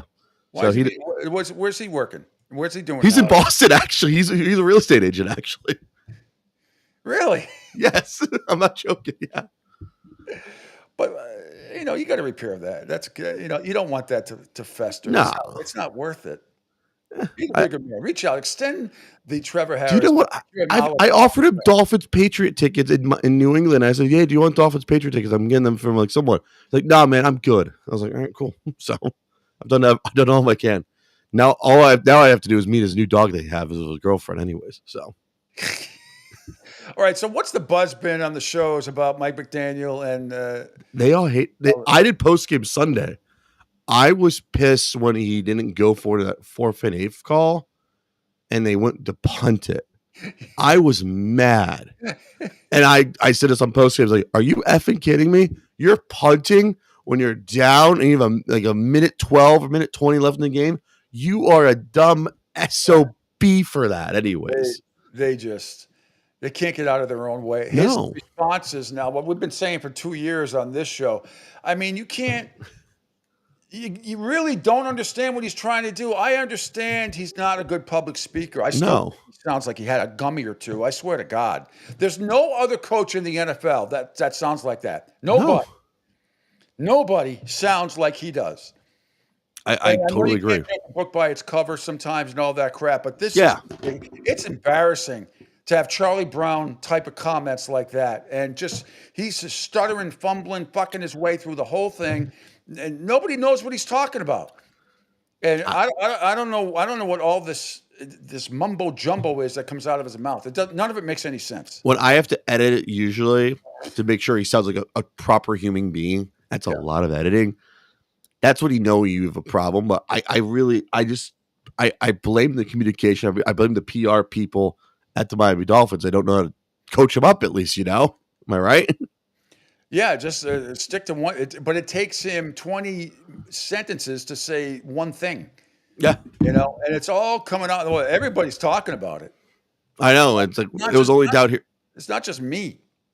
It was down like the first couple of years, like how this is not being talked about is ridiculous. And I threw the red flag a few times. People got mad about it. So I'm glad people are flying that flag now. I was like, Trevor was right, He's supposed to be, this quirky, trendy guy and all that crap. That's great when you're 12-4, 13-4. Yeah. Not 1-4, 1-5, Look, Matt Patricia is a brilliant man too. Brilliant. Yeah. RIP grad. Absolutely MIT. Brilliant. He can't be a head football coach to save his life. Now he's doing very well as a DC at Ohio State right now. Oh, that's where he's at. Shoot. Yeah, but he's just a bad head coach. But even he never. You might have not liked what Matt Patricia said with the Lions, but the only thing I got mad about was him going up to a reporter telling him like stop slouching. That's when I got really mad. Yeah, I know. Please, I have a buddy. My buddy covered him when he was there with Detroit anyway, so that's why that was a gong show. He told me. Yeah, but you listen to stuff like this. Well, I think that it's one of the reasons I focus on how he grows as a quarterback in the micro instances that I think are so difficult as a franchise quarterback. Well, what is it in the micro? Micro. What are we microdosing too at the same time, Mike McDaniel? Like, what are we doing here? Mother's child in the micro. Do we have a microscope going? What does that mean? Micro, macro. What does that mean? The National Football League. If you're uncomfortable with the stakes of the game, it's not a game for you. You're not going to change the stakes. Or what does that mean, Tua? If you can't, only in Miami. Is that his way of saying to Tua, if you can't stand the heat, get out of the kitchen? I'm just trying to interpret. Let me continue. And he knows that, and I think that's why I put such a priority on focusing on what he's working on and being able to get better at things while that is also always true. Bottom line, black and white, you're held accountable for the results. Huh? What does that mean? I don't have a clue. Thank you, Jim Mandich. Is that from the Dolphins Network? Those are some old clips, by the way. I found, by the way. So thank you for ever gave me those, by the way. So all right, let's continue here. My buddy used to produce a show. That's why. Difficult. I think he's as experienced as anyone with positive or negative noise.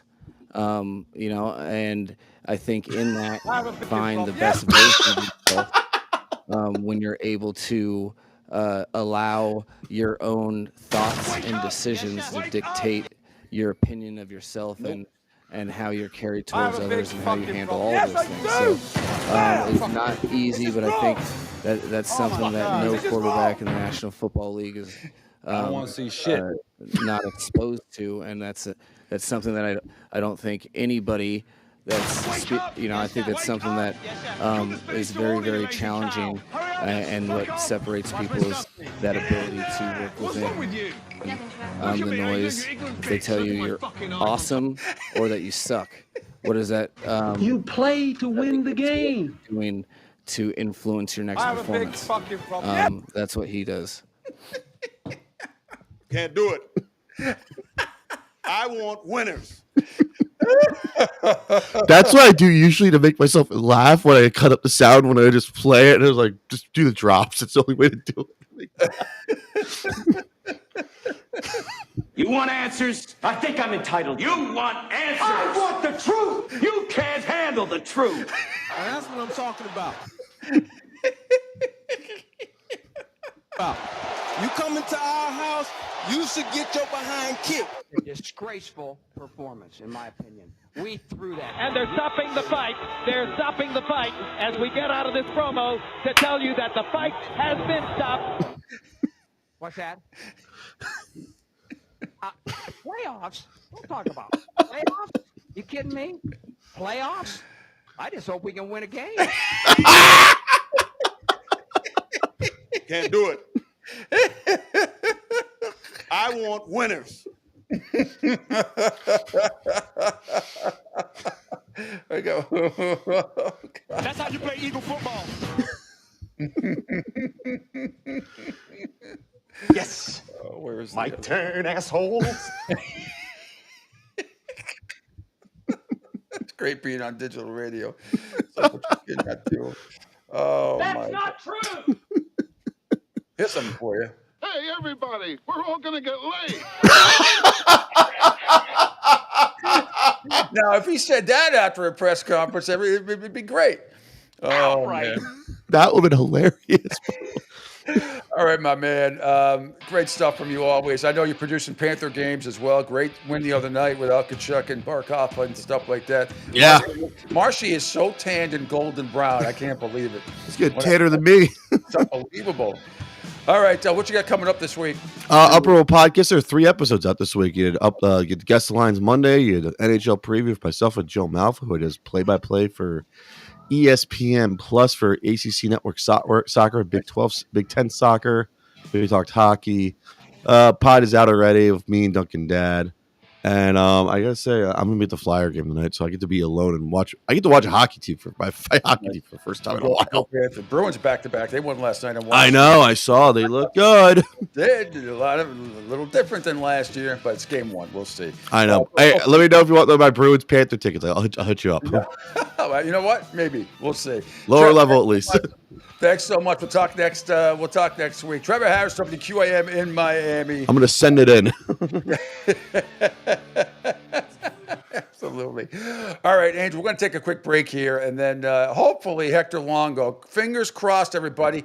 Everybody, Padre for the Spirit, just not to say. Everybody say a prayer, light a candle, let Hector and his lovely wife Sandra will be able to get him on the air with us coming up right after this break here on the Pete Sheppard Show on the Coastal Sports Video Network. Hi, folks. This is Gerard Moynihan of Moynihan Lumber, and I would like you to know that our company has been selling Anderson windows for over 60 years. See the complete line of Anderson windows at any of our 3 locations in North Reading, Beverly, or in Plastown, New Hampshire, or at MoynihanLumber.com. Hey everybody, it's Pete Sheppard from the Coastal Sports Network. Want to tell you about my good friend Lou DiMuzio and his company. Lou is the president and founder of Ace Technology Advisors. They're big-time tech specialists. At ATA, they're able to craft, implement, and manage the best and most appropriate solution for your business. They leverage their industry-leading experience and their portfolio of technology partners to improve your best practices and infrastructure. So you can get a hold of them at 888-599-4223. That's 888-599-4223. Check them out on their webpage, www.acetechadvisors.com. That's www.acetechadvisors.com. Or you can email them sales@acetechadvisors.com. Check out my friend Lou DiMuzio and Ace Technology Advisors.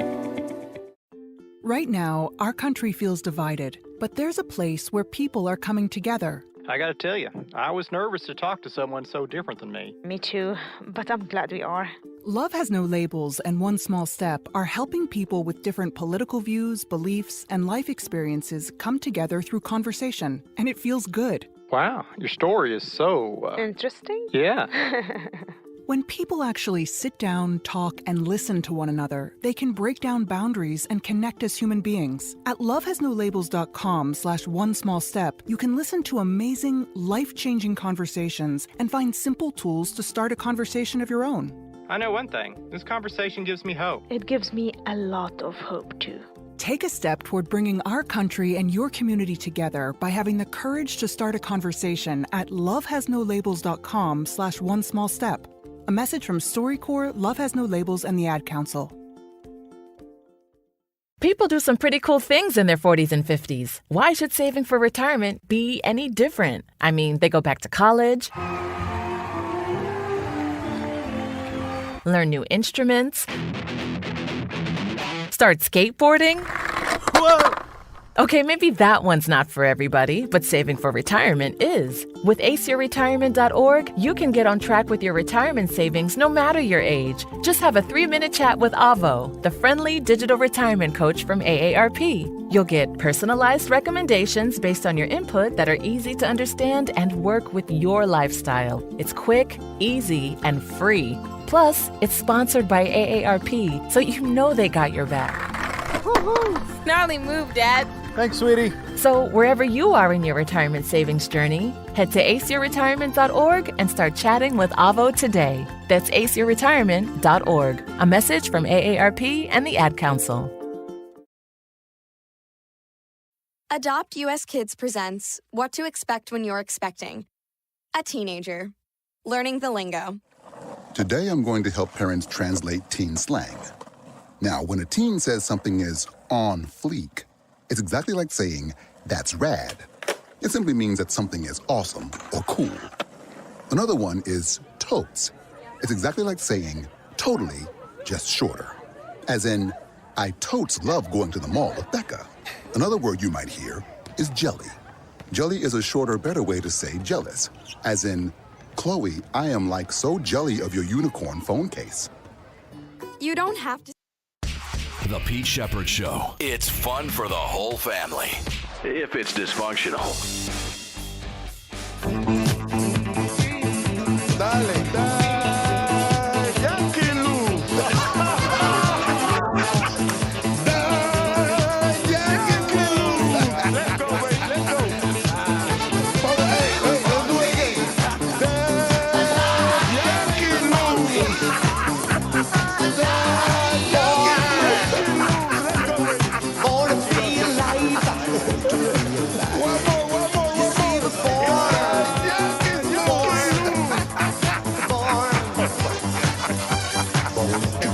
I don't think there's anything else left to be said. Glad you were awesome. We'll see you in the next round.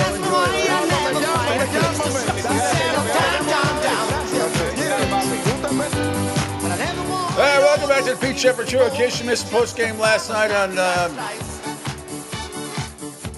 Big Papi, Vlad Guerrero Jr.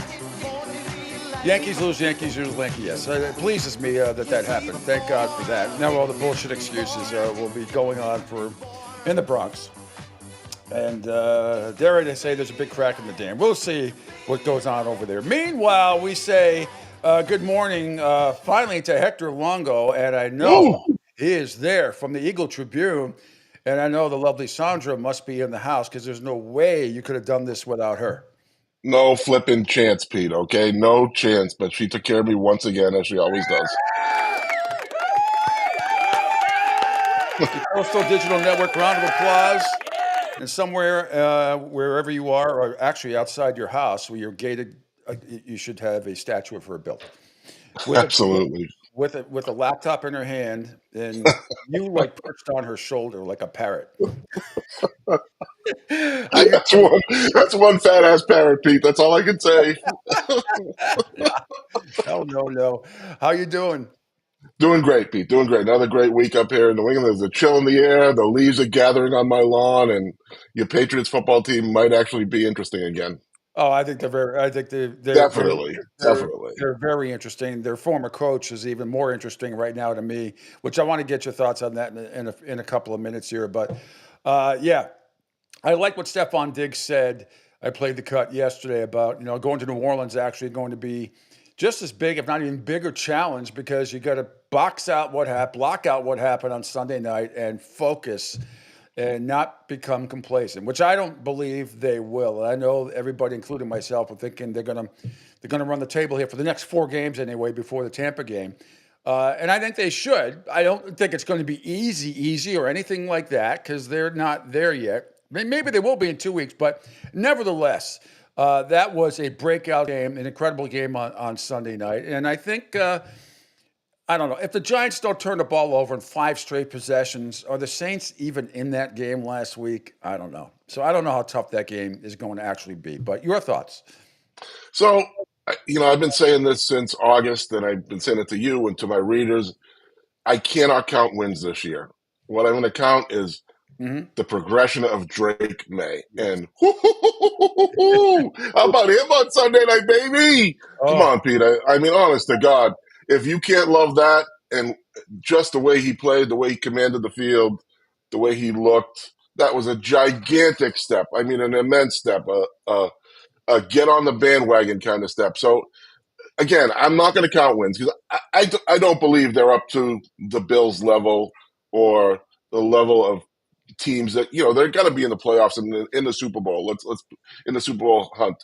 They don't have that talent yet around him.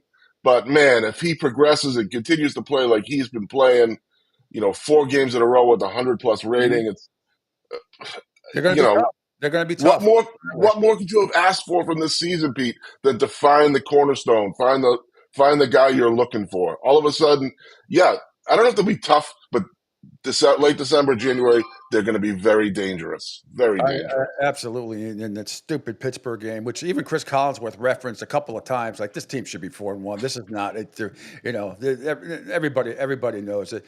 The Ramondre Stevenson thing aside, and I really want to like Ramondre Stevenson. Of course, did you see social media after that fumble? Was just man. My buddy used to text me. Usually I don't ever.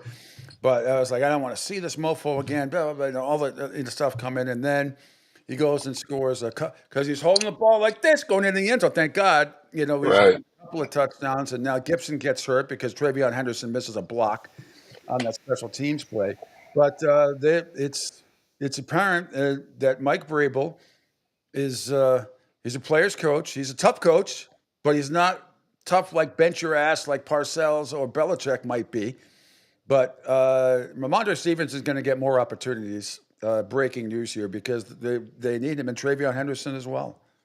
Where else are you going to go? Terrell Jennings, Pete? Find the scrap heap. You have to go with those guys. And, the running game hasn't been great by any stretch. The numbers are down, and which is a shock because everyone thought Mike was going to be ground and pound and try and shorten games by running clock and do all the things that kind of bad teams do to try and hang around. They're not really doing that. They're doing things to try and win games, which is, I think that's Vrabel's persona. Yeah, some days they may even run the ball better. The symmetry that he now has developed with Stephon Diggs is we've been waiting for it for a couple of weeks. That's why patience is a virtue, and it's there, man. That guy has been an absolute stud of the last couple of games. And I think it's just going to keep getting better and better and should make everybody else better and better also on that offense. He's so unique to us, Pete, right? To the Patriots. He hasn't been here and how many that kind of player that, the brash, I'm going to make plays kind of outside one diva type receiver has not been here since Moss, I think it's awesome to see. Like, it's so unique to us. We're like, whoo, this is what happens when you have a stud receiver on the outside who can actually make plays. What a difference. It makes the offense flow so easily. The player we was talking about was at the end of the game where May escaped tackle, should have been sacked. And somehow, back in the old days, there would have been a sack. They would have said in the grass. But that play, and even when he threw it, first half a second ago, he got rid of the ball, thank God, because he did a very good job. What you haven't seen him do is throw the ball into the ground. He did that a couple times in the Buffalo game, avoiding the sack, which was good. I thought he was sort of doing that again until there it was with Stephon Diggs again with another unbelievable catch and another unbelievable throw. So, Pete, on that play, the arm strength, the arm talent that people talk about kind of showed in the forefront. That ball hung, whatever it was, 2 or 3 feet off the ground for like the last 10 yards. It didn't, like a lot of quarterbacks, that ball just drifts right and down. That thing hung on a rope that last 10 yards. That was a huge throw. Like he knew where he wanted to throw it and threw it within, a couple of centimeters of where he wanted it. Just the only place that Diggs could have a chance at it, nobody else could, or it was going to be an incompletion. Just what a throw! Oh my God, off platform. Wow. And I can tell you that I think one of the most shocking plays of the game for me was Stevenson's second touchdown. It's like 28 toss, boom. It's like, and I'm like, as soon as I saw it develop, I go, this is fucking going to be like a 5-yard loss. Nope.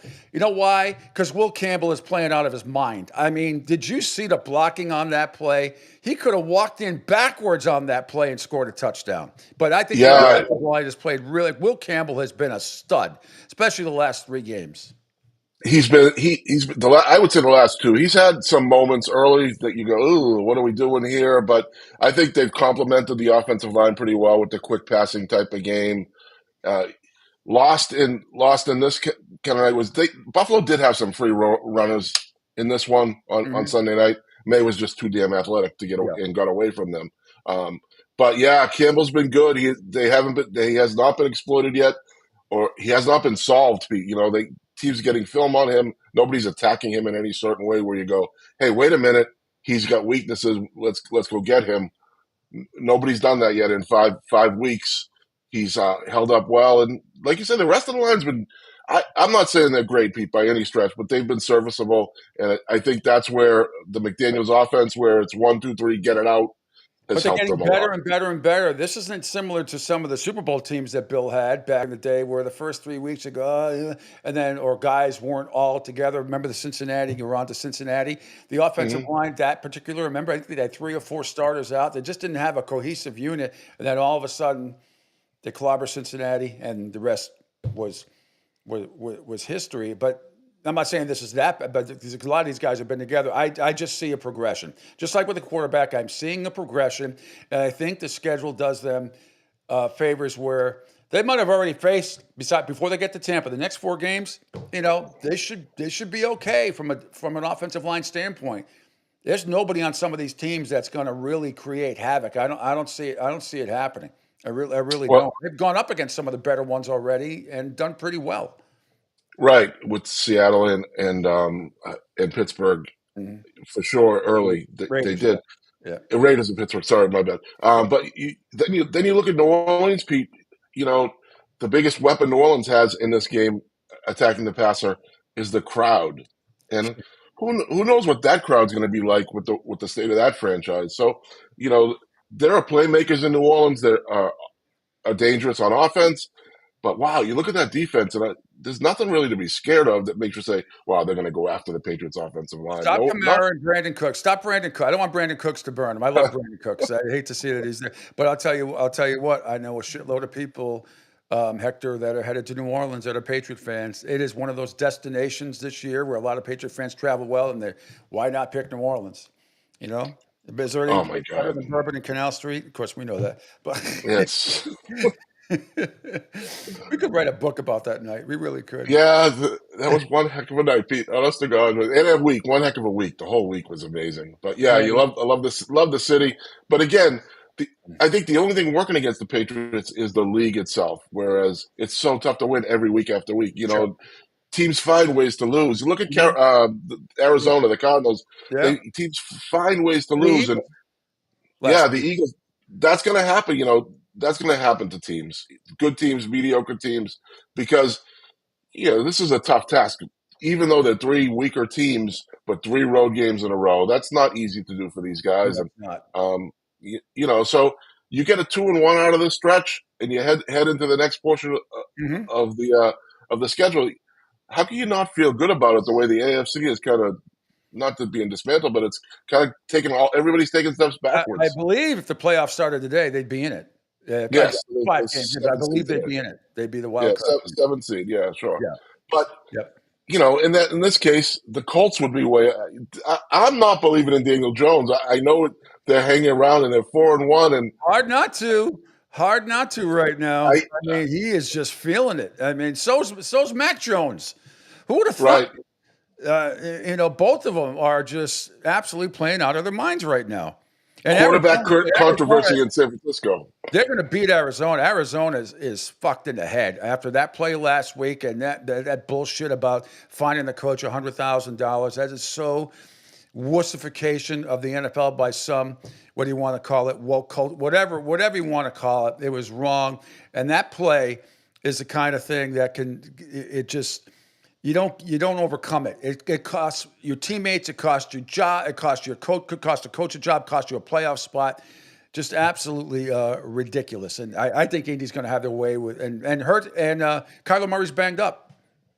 Right. No, I got you this week, but I'm talking long term for Indianapolis. Do you feel like they're going to be around in December? Like, are they going to be the boss in the AFC in December? I can't see that happening. I'm not saying the boss. I'm saying they're going to be in the thick of things. So is Jacksonville, and I probably have a little more faith in Jacksonville than Indianapolis. But that's it's what the bigger point is. It's wide open in the AFC. It's wide open. Baltimore's kind of done.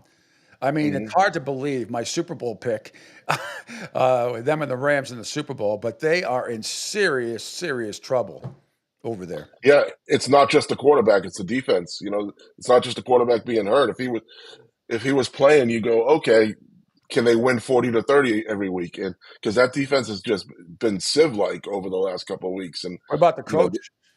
How about my theory is, besides I've changed my Belichick theory because that ain't going to happen. He may not ever coach again. He may not make it through the year. We'll get to that in a minute. No, but right. How about John Harbaugh somehow leaves the Ravens and go coaches Miami? You think that could? I mean, is that a wish list for you being down there? And no, I hate Miami. They can't lose enough. I'm saying from an organization standpoint, Stephen Ross is a real good man. Great entrepreneur. He is fantastic. The stuff he does in Florida. So you've talked about that, yeah. Yeah.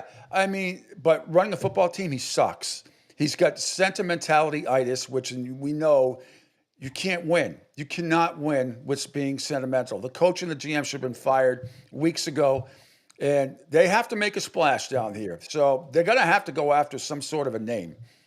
And if things continue to spiral in Baltimore, maybe something happens over there and he ends up with Miami. I'm just spitballing. I'm just saying they have to make a splash with a big name. Does anybody pay attention when Mike McDaniel speaks down there? And does anybody call him out besides you? I know you do, but does anybody just say, what is the guy saying? He's coaching a football team, not running a philosophy class. There isn't a philosophy. The philosophy of dummies, because I know he's not a dummy. Not only make fun of him on this show all the time. I just said every week I had Trevor Harris on, who's a producer host at WQAM in Miami. They're not the flagship for the Dolphins anymore, but obviously he does the post-game shows, a lot of them. He sends me the sound all the time. I sit there. The team gets ripped all the time. Joe Rose talks about it on his show at WQAM in Miami and others. Okay. There's only so much everybody, I call him Charlie Brown. I'm just telling you. I can't, it happened again yesterday. We're trying to, all these cuts that I've been playing the last 2 years. Stuff like this is a shortcut. Mike McDaniel has gone viral for not being able to form a complete sentence at his press conference. He was really frustrated at the, just like he's as I was, and we talked about the challenge ahead to get ready for the Chargers, and that was kind of the extent of it. I always say I need a Mike McDaniel closed caption button, a special one. MC, not SAP like this man. I need a Mike McDaniel closed caption button. There isn't a coach on the planet that speaks like that. I know he's not a great orator. I understand. I'm not saying you have to be rah-rah Dan Campbell. That guy sounds like an incompetent buffoon, and I know he's a smart guy. Well, Matt Patricia's a smart guy too, and he sucked as a head coach, but he never bumbled and stumbled and rambled on like that. He sounds like he's fucking stoned, like he takes a gummy before these press conferences. The last time we've heard something like that were like the late days of Pete Carroll with the Patriots. And as things were unraveling and he kind of bumbled and stumbled over like he was kind of shell-shocked or whatever, however you want to say it. I just remember the day when Borges went at him, Yes. Yeah, there's a bottle. That's kind of what it reminded me of. Yeah, it was like there's a ball on the field, and he knew there were 6 guys around. They weren't going to be able to punt it. What do you do about it? What do you do about it? It doesn't seem like there's any consequences. Well, there are consequences. What are they? Well, now Pete Carroll's a much different type of coach now, and I think he handles himself a lot better. But right. Ron he obviously worked at it. Ron and I didn't always get along on things and everything else, but that is one of the classic meltdowns by an NFL coach from a reporter that I've seen in a long time. Besides Will McDonough punching Claiborne in the face, other than that, that was right up there with it. Only in Boston, Pete. Only in Boston. People don't realize that Will McDonough punched a Patriot player. I don't even remember the gist of the art. I was a kid at the time. Yeah, we both did. Will McDonough, the late great Will McDonough, punched Claiborne in the face, right in the locker room. What a setting. That old Foxborough locker room, too. Oh, my God. Everybody's inches away from each other. Everyone's inches away from each other. It was a weight room. Remember, we used to have how many times when I was first starting out at WEI after I came in '95, after being in the business for a while and you know how many times I stubbed my toe on those weights? Oh my God! You had sometimes standing on them so I could see over the. It was high school-esque. It was brutal. But anyway, right. We digress.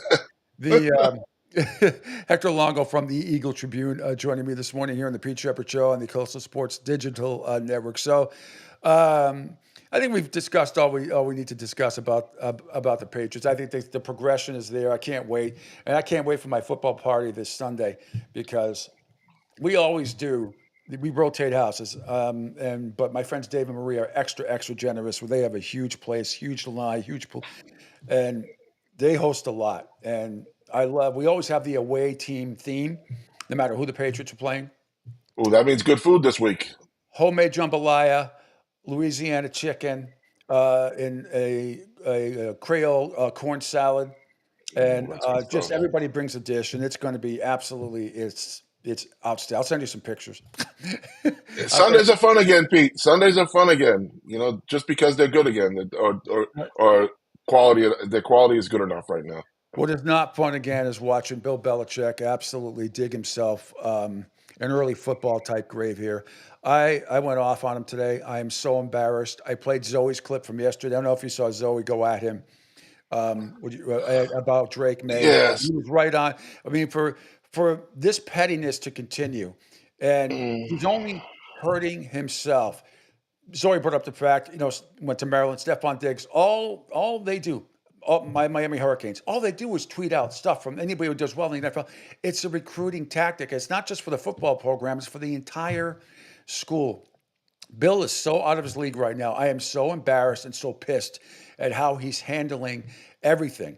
And he doesn't get it. He's not going to have it to you. He talks about fun. We're doing things okay. We're not doing things fundamentally right. Everything about your team stinks. He's the gigantic weed that needs to be pulled. He's not going to make it through the season. I do not believe that report that came out, that statement that came out yesterday, that bullshit statement by Bubba Cunningham and Bill about how they have faith in each other. I don't believe that for a second. I don't think he's going to survive, and I don't think they're going to win another game the rest of the year. They're off this week before they go out to Cal and get beat by that team. And it's just an embarrassment. I never thought I would feel this way about this man. I have lost so much respect for him. And to treat the May family like that, after that guy came and spoke at your camp, you took pictures with him, blah, blah, blah. The legacy of the May family in Carolina, not the Bill Belichick legacy in Carolina, the May family, to treat him like that, and then you say you're not going to tweet out stuff because it's the Patriots. I am at a loss. I'm so fucking pissed at him. And I said, somebody of my Boston media friends are going, I said, all these people that we had to defend against over the years, 20 plus years, because of his curmudgeonly style. Oh, you don't know him. I got to interview him every week with Glenn, Steve, and Freddie for stuff like that. Been out with him at charity events, social media. He's terrific. He's much different. He is letting people form a line of hate, and the ones that he had the better of back in the day, they're all going to come up against him, and they are going to knock him silly. I don't think he realizes what's about to happen, and I think some of the Boston media, I'm not saying take personal attacks, but they are going to come after him. they're going to see it. We're just scratching the surface here, Hector. I'm telling you, the proverbial shit in that organization is about to hit the fan. So sad.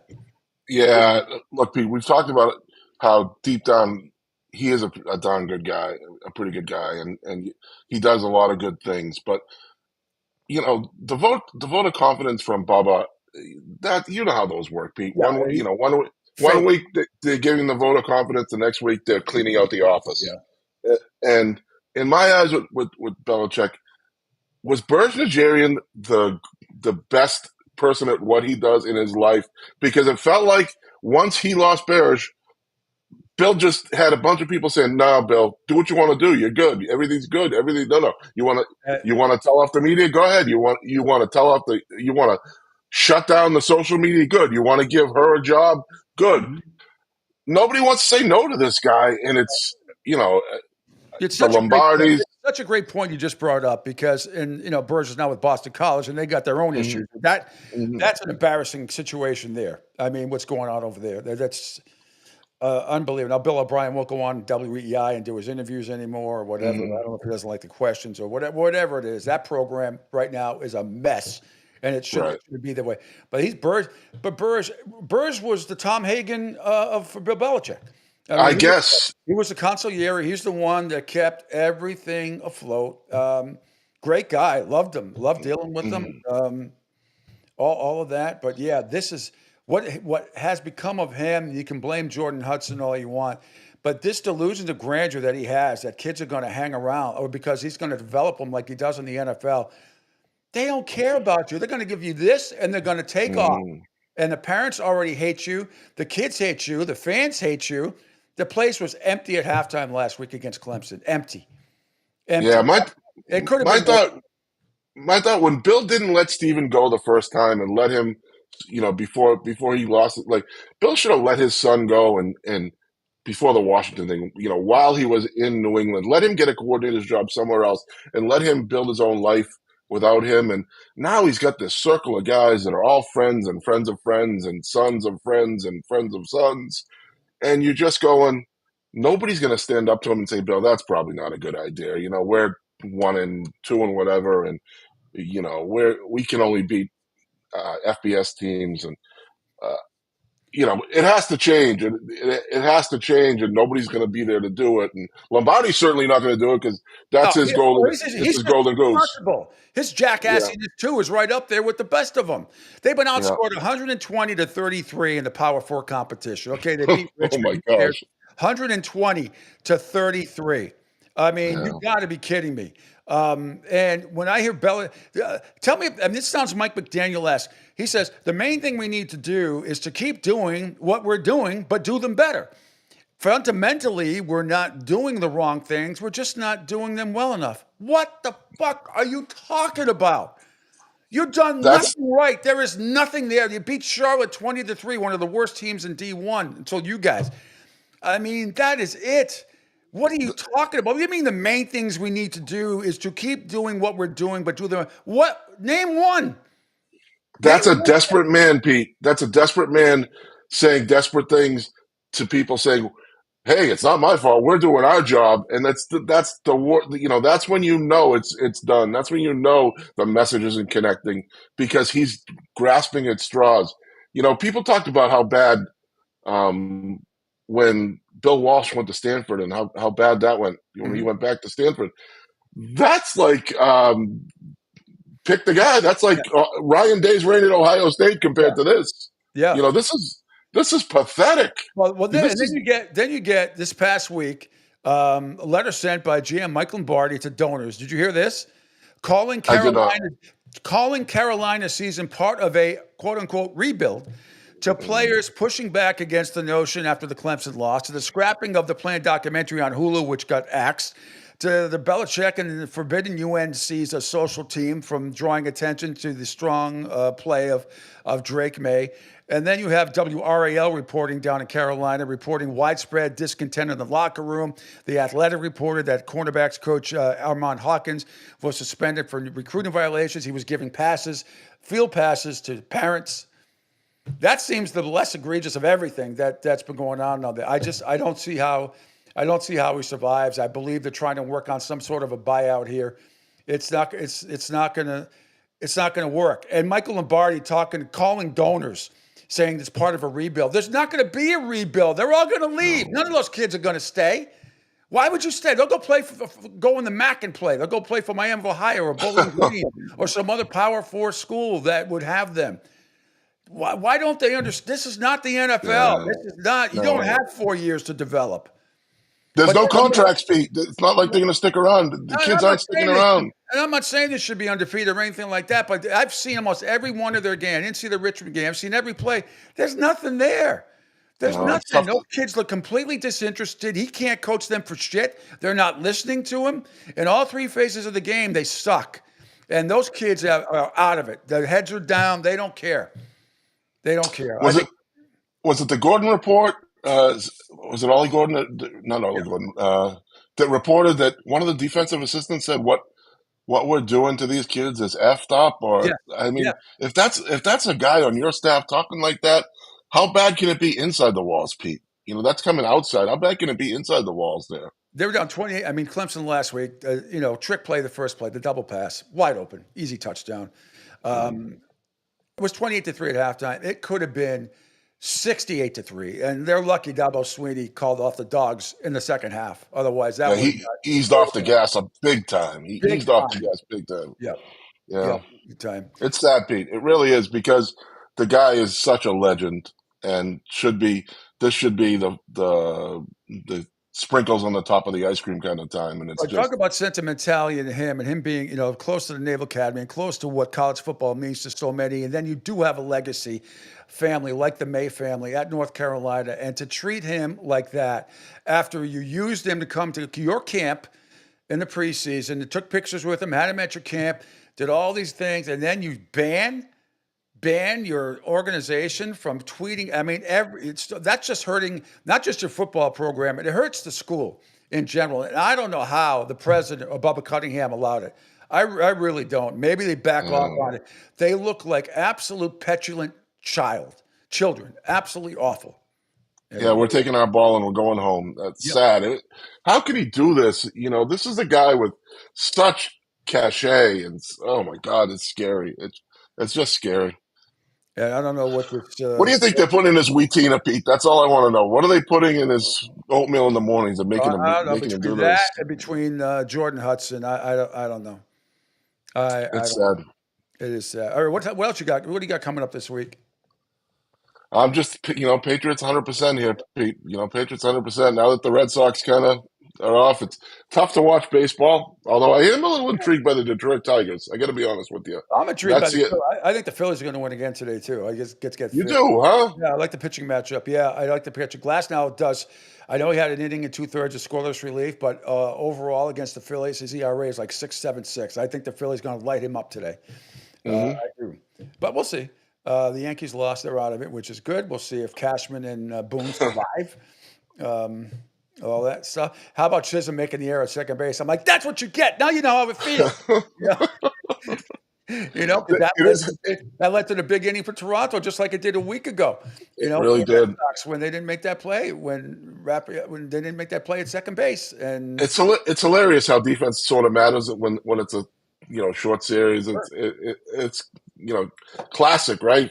They talk about how for 162 games the defense evens it out. We're not going to worry about defense. We're worried about the balls that don't go in play. Walks, hits, home runs, and strikeouts, and all of a sudden defense wins and loses games in the playoffs. It's quite the contradiction with the analytical thought. So you headed down to Foxborough today. You get the day off.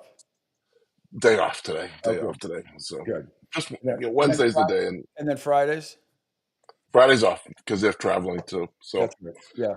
So you're not going to New Orleans? Is there any way you could beg to go to New Orleans? Oh my God! Bill did not put that in the budget. Bill Burt would not put that in the budget. Really going to New Orleans? No, he wouldn't go. But we'll take it. I think we got 4 of the remaining road games covered. I was going to say, let me ask you this: as the team continues to progress, though, doesn't the budget get bigger? And it's for everyone. It certainly does. It certainly does, Pete. All the way to Super Bowl coverage. So hopefully we get that there. I could use the week, and nice. That's what we're rooting for. But it's a long ways off right now. Like you say, though, they're starting to matter again. People are talking to me about them again, and it's not just pissy, angry New England sports fans. It's, all of a sudden people care again. They're not calling me to ask for Pop Douglas's head. They want, they want the Patriots to be good again. So it's a good feeling, Pete. Honestly, it really is. I think as much as their struggles were bad, it came at the same time as the Red Sox struggles. And so there's a lot of venom out there that people have to find a way to discharge. And I think it's finally gone. Before I let you go, so is this a Belichick story getting any play? I know Zoe went off on it yesterday. It was great. But, I mean, are people because I think it's going to get worse and worse. And I have a feeling that there's some New England reporters are going to dig up some more stuff that's going to be very detrimental to the program. But it's stuff that Bill brought on himself. So that's you're old school like I am, Pete. That's kind of an old school thing, I don't think the younger set wants to bury him as much as the McDonoughs of the world would have, back in the 90s. I don't want to bury him. I'm saying this stuff being I think we're scratching the surface here how bad it really is. I'm not saying you, but there's only one Dan Shaughnessy left in Boston that really will attack him. Jerry's on the political front. If Jerry Callahan was still doing sports, oh my God, I feel the beating that he would put on Bill would be just something out of lore. And Jerry would not. But there's just those guys on here. McDonough's not here, and Shaughnessy's left. Jerry's political, so he might skate a little bit more than you think. Is all I'm saying, Pete. This time around, the younger set. Well, it's not a New England report. Somebody then down in the SEC country is going to. Oh yeah, or the ACC country is going to go after him. If I'm a reporter today that covers the Tar Heels, I bring up all this stuff, and it's this a 2-line statement from basically 3 lines from and I would throw those quotes that he said back in his face about being fundamentally ready. I'm like, give me an example. That's my first. I'd say, give me an example. Because I'm not sadly, Pete, he's low hanging fruit too. He is. He really is. He's low hanging fruit. Look at this. It's scary. It's scary how bad it's gotten. No one ever could have imagined this, Pete. This is beyond anybody's worst expectations of the way it's gone. Yeah, absolutely. All right, Hector, you're the man. Check Hector's stuff out. Hector Longo on the Eagle Tribune. Great stuff. Appreciate you, Pete. And We'll talk next week. Hopefully, we're talking about another Patriots victory. Thanks so much, my man. Thank you, Sandra. Woo! Sandra. Have a great week. All right, bud. Take care. See you now. Bye-bye. Oh, there he is. Angel Martinez. Good stuff today. I'm going to do a quick hockey recount here, if you don't mind, and then we'll call it a day. All right. Well, I'm doing this, and we can talk about what's coming up in the network. Anyway, Bruins and the Washington Capitals last night. Here's the Bees' go-ahead goal in the third. Here's Pastrnak with some space. McAvoy to the net. They find Lindholm, and he scores! What a pass that is by Pastrnak. A goal and 1 assist in this game. Yeah, Bruins go on to win 3-1. Very, very nice opening win. The team looked completely different, obviously, than at the end of last year. We talked a lot about it with Michelangelo yesterday. Great win. They're right back at it tonight at home at the TD Garden for their home opener against the Chicago Blackhawks. Calgary and Edmonton also in a thriller last night. Ryan Nugent-Hopkins with the 50th three-point game of his career. Zary launches one toward the Oiler net. Skinner misplayed it and had it poked in by Blake Coleman, and this game is tied.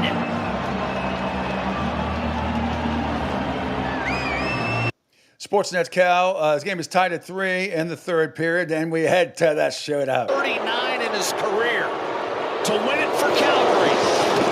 Backhander score, and in the 8th round, the Flames complete the comeback from 3-0 down and prevail in the Battle of Alberta 4-3 on opening night in a shootout. Yeah. Well, Kadri's always loved having the game on his stick, and he had the game on his stick here, the 8th round of the shootout. Both goaltenders made some excellent saves. There were some near misses by... Next to Sportsnet Calgary with the call there. And finally, last night, Vegas and LA in an absolute great game. Let's get it going in the from TNT in the first period. Swept around by Edmondson, chased by Saad. Deflected out by the goal scorer, Kuzmenko. That's a good play. And now moving in is Byfield and scores!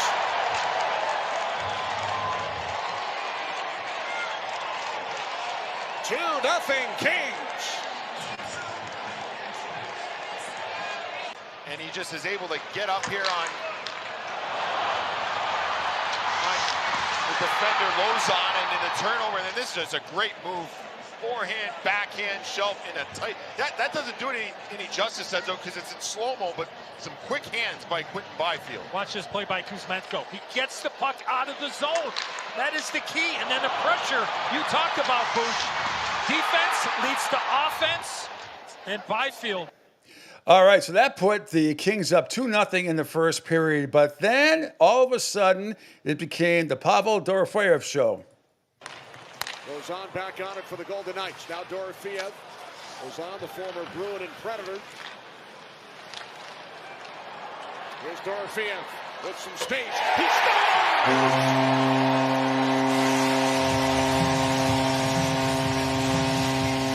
All right, that made it 2-1. That's in the second period. But guess what? He was on fire. It continues here in the also in the second period. How about this? Onto the stick of Marner.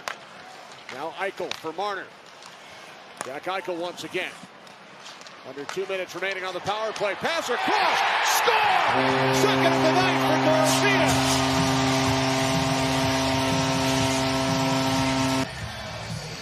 Dorofeyev. Up top with the great play, and it was Drew Doughty that ends up drifting just enough. He left the front of the net, and then Stone realizes, and he throws it across. Anderson not. Here's Eichel, down low for Stone. Eichel keeps it alive. Marner, the return for Eichel. Back across, Dorofeyev, score! It's a hat trick on opening night for Pavel Dorofeyev. What a pass by Mark Stone again. I mean, this is carbon copy to the last one. Eichel to Stone to Dorofeyev. He settles this puck down, and I mean, he just throws it right up top. Just beautifully executed. Wow, what a shot. Yeah, and it would have been a natural hat trick for him, but there was a goal in between. But he did score the next 3 goals for Vegas. But let's head to the third period. Kuzmenko, and now Byfield. Byfield cutting wide towards the net. Score! The Kings tie it. The beautiful setup and the finish by Clark. To the blue line here. Now all of a sudden there's only 1D back. Whitecloud gets beat wide, and then Clark wins the battle with Riley Smith going right to the blue paint. All right, and then of course we head to the shootout. Moving in on Forsberg, he dekes, and it's stopped. The Kings win in a shootout, 6-5.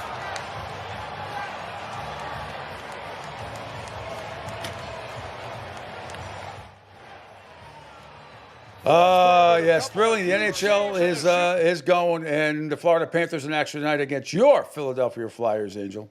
Yippers, which I'm hoping obviously the Flyers can continue making progress is the best word I can say, as they have been in rebuild mode with Danny Briere and Jonesy coming in for their second season now. Mm-hmm. So yeah, it's going to be progress to be made. So I'm just hoping they're able to pull one off on the Panthers, but it's going to be very slim.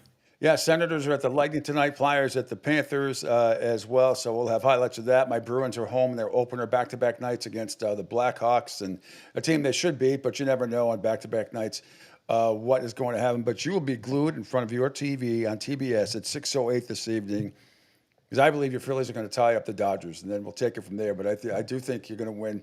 I think this is going to be like a 6-4 game, 6-4 type game. But you're excited about your game tonight? I am for both, for the Phillies and for the Eagles. Equally more for the Phillies. Forget about that. I mean, you got triple whammy tonight. Eagles at the Giants tonight. So are you going to have multiple devices going, or are you going to have multiple? I mean, you can't do You gotta have multiple devices because Amazon you can't flip back without it being a pain in the ass to regular TV. So, what's your priority today? Where are you prioritizing? No, so I will have the 3-window shoot going on the TV there. Phillies, Eagles, Flyers for sure. So I have all 3 going. And then also for the Tampa Bay Lightning, so actually 4 windows going for this evening. It's tough to get the 4 windows going, Eagle, right? You can't do it with the game's on Amazon. That's got to be. They don't have. You're not allowed to do that. Listen, unless your TV is able to do that. Okay, I got you. I got you. I'll have the Eagles on my phone. I'll have the Flyers and the Bruins and the Blackhawks on my phone, and I will be focused on the Eagles and the Giants and the Phillies and the Dodgers. Well, Phillies and Dodgers first. They started 6:08, so I got to jump. That's on the main screen right away. So, anyway, all right, buddy, that's going to do it. Big show coming up tomorrow. By the way, I went 8-6 in my pigskin picks last week in the NFL, and 3-2 in my college picks. Also won my best bet, won my underdog of the week as well. We're back at 500 between college and pro. We're going to make a major move this week. Tomorrow, a huge show coming up as always.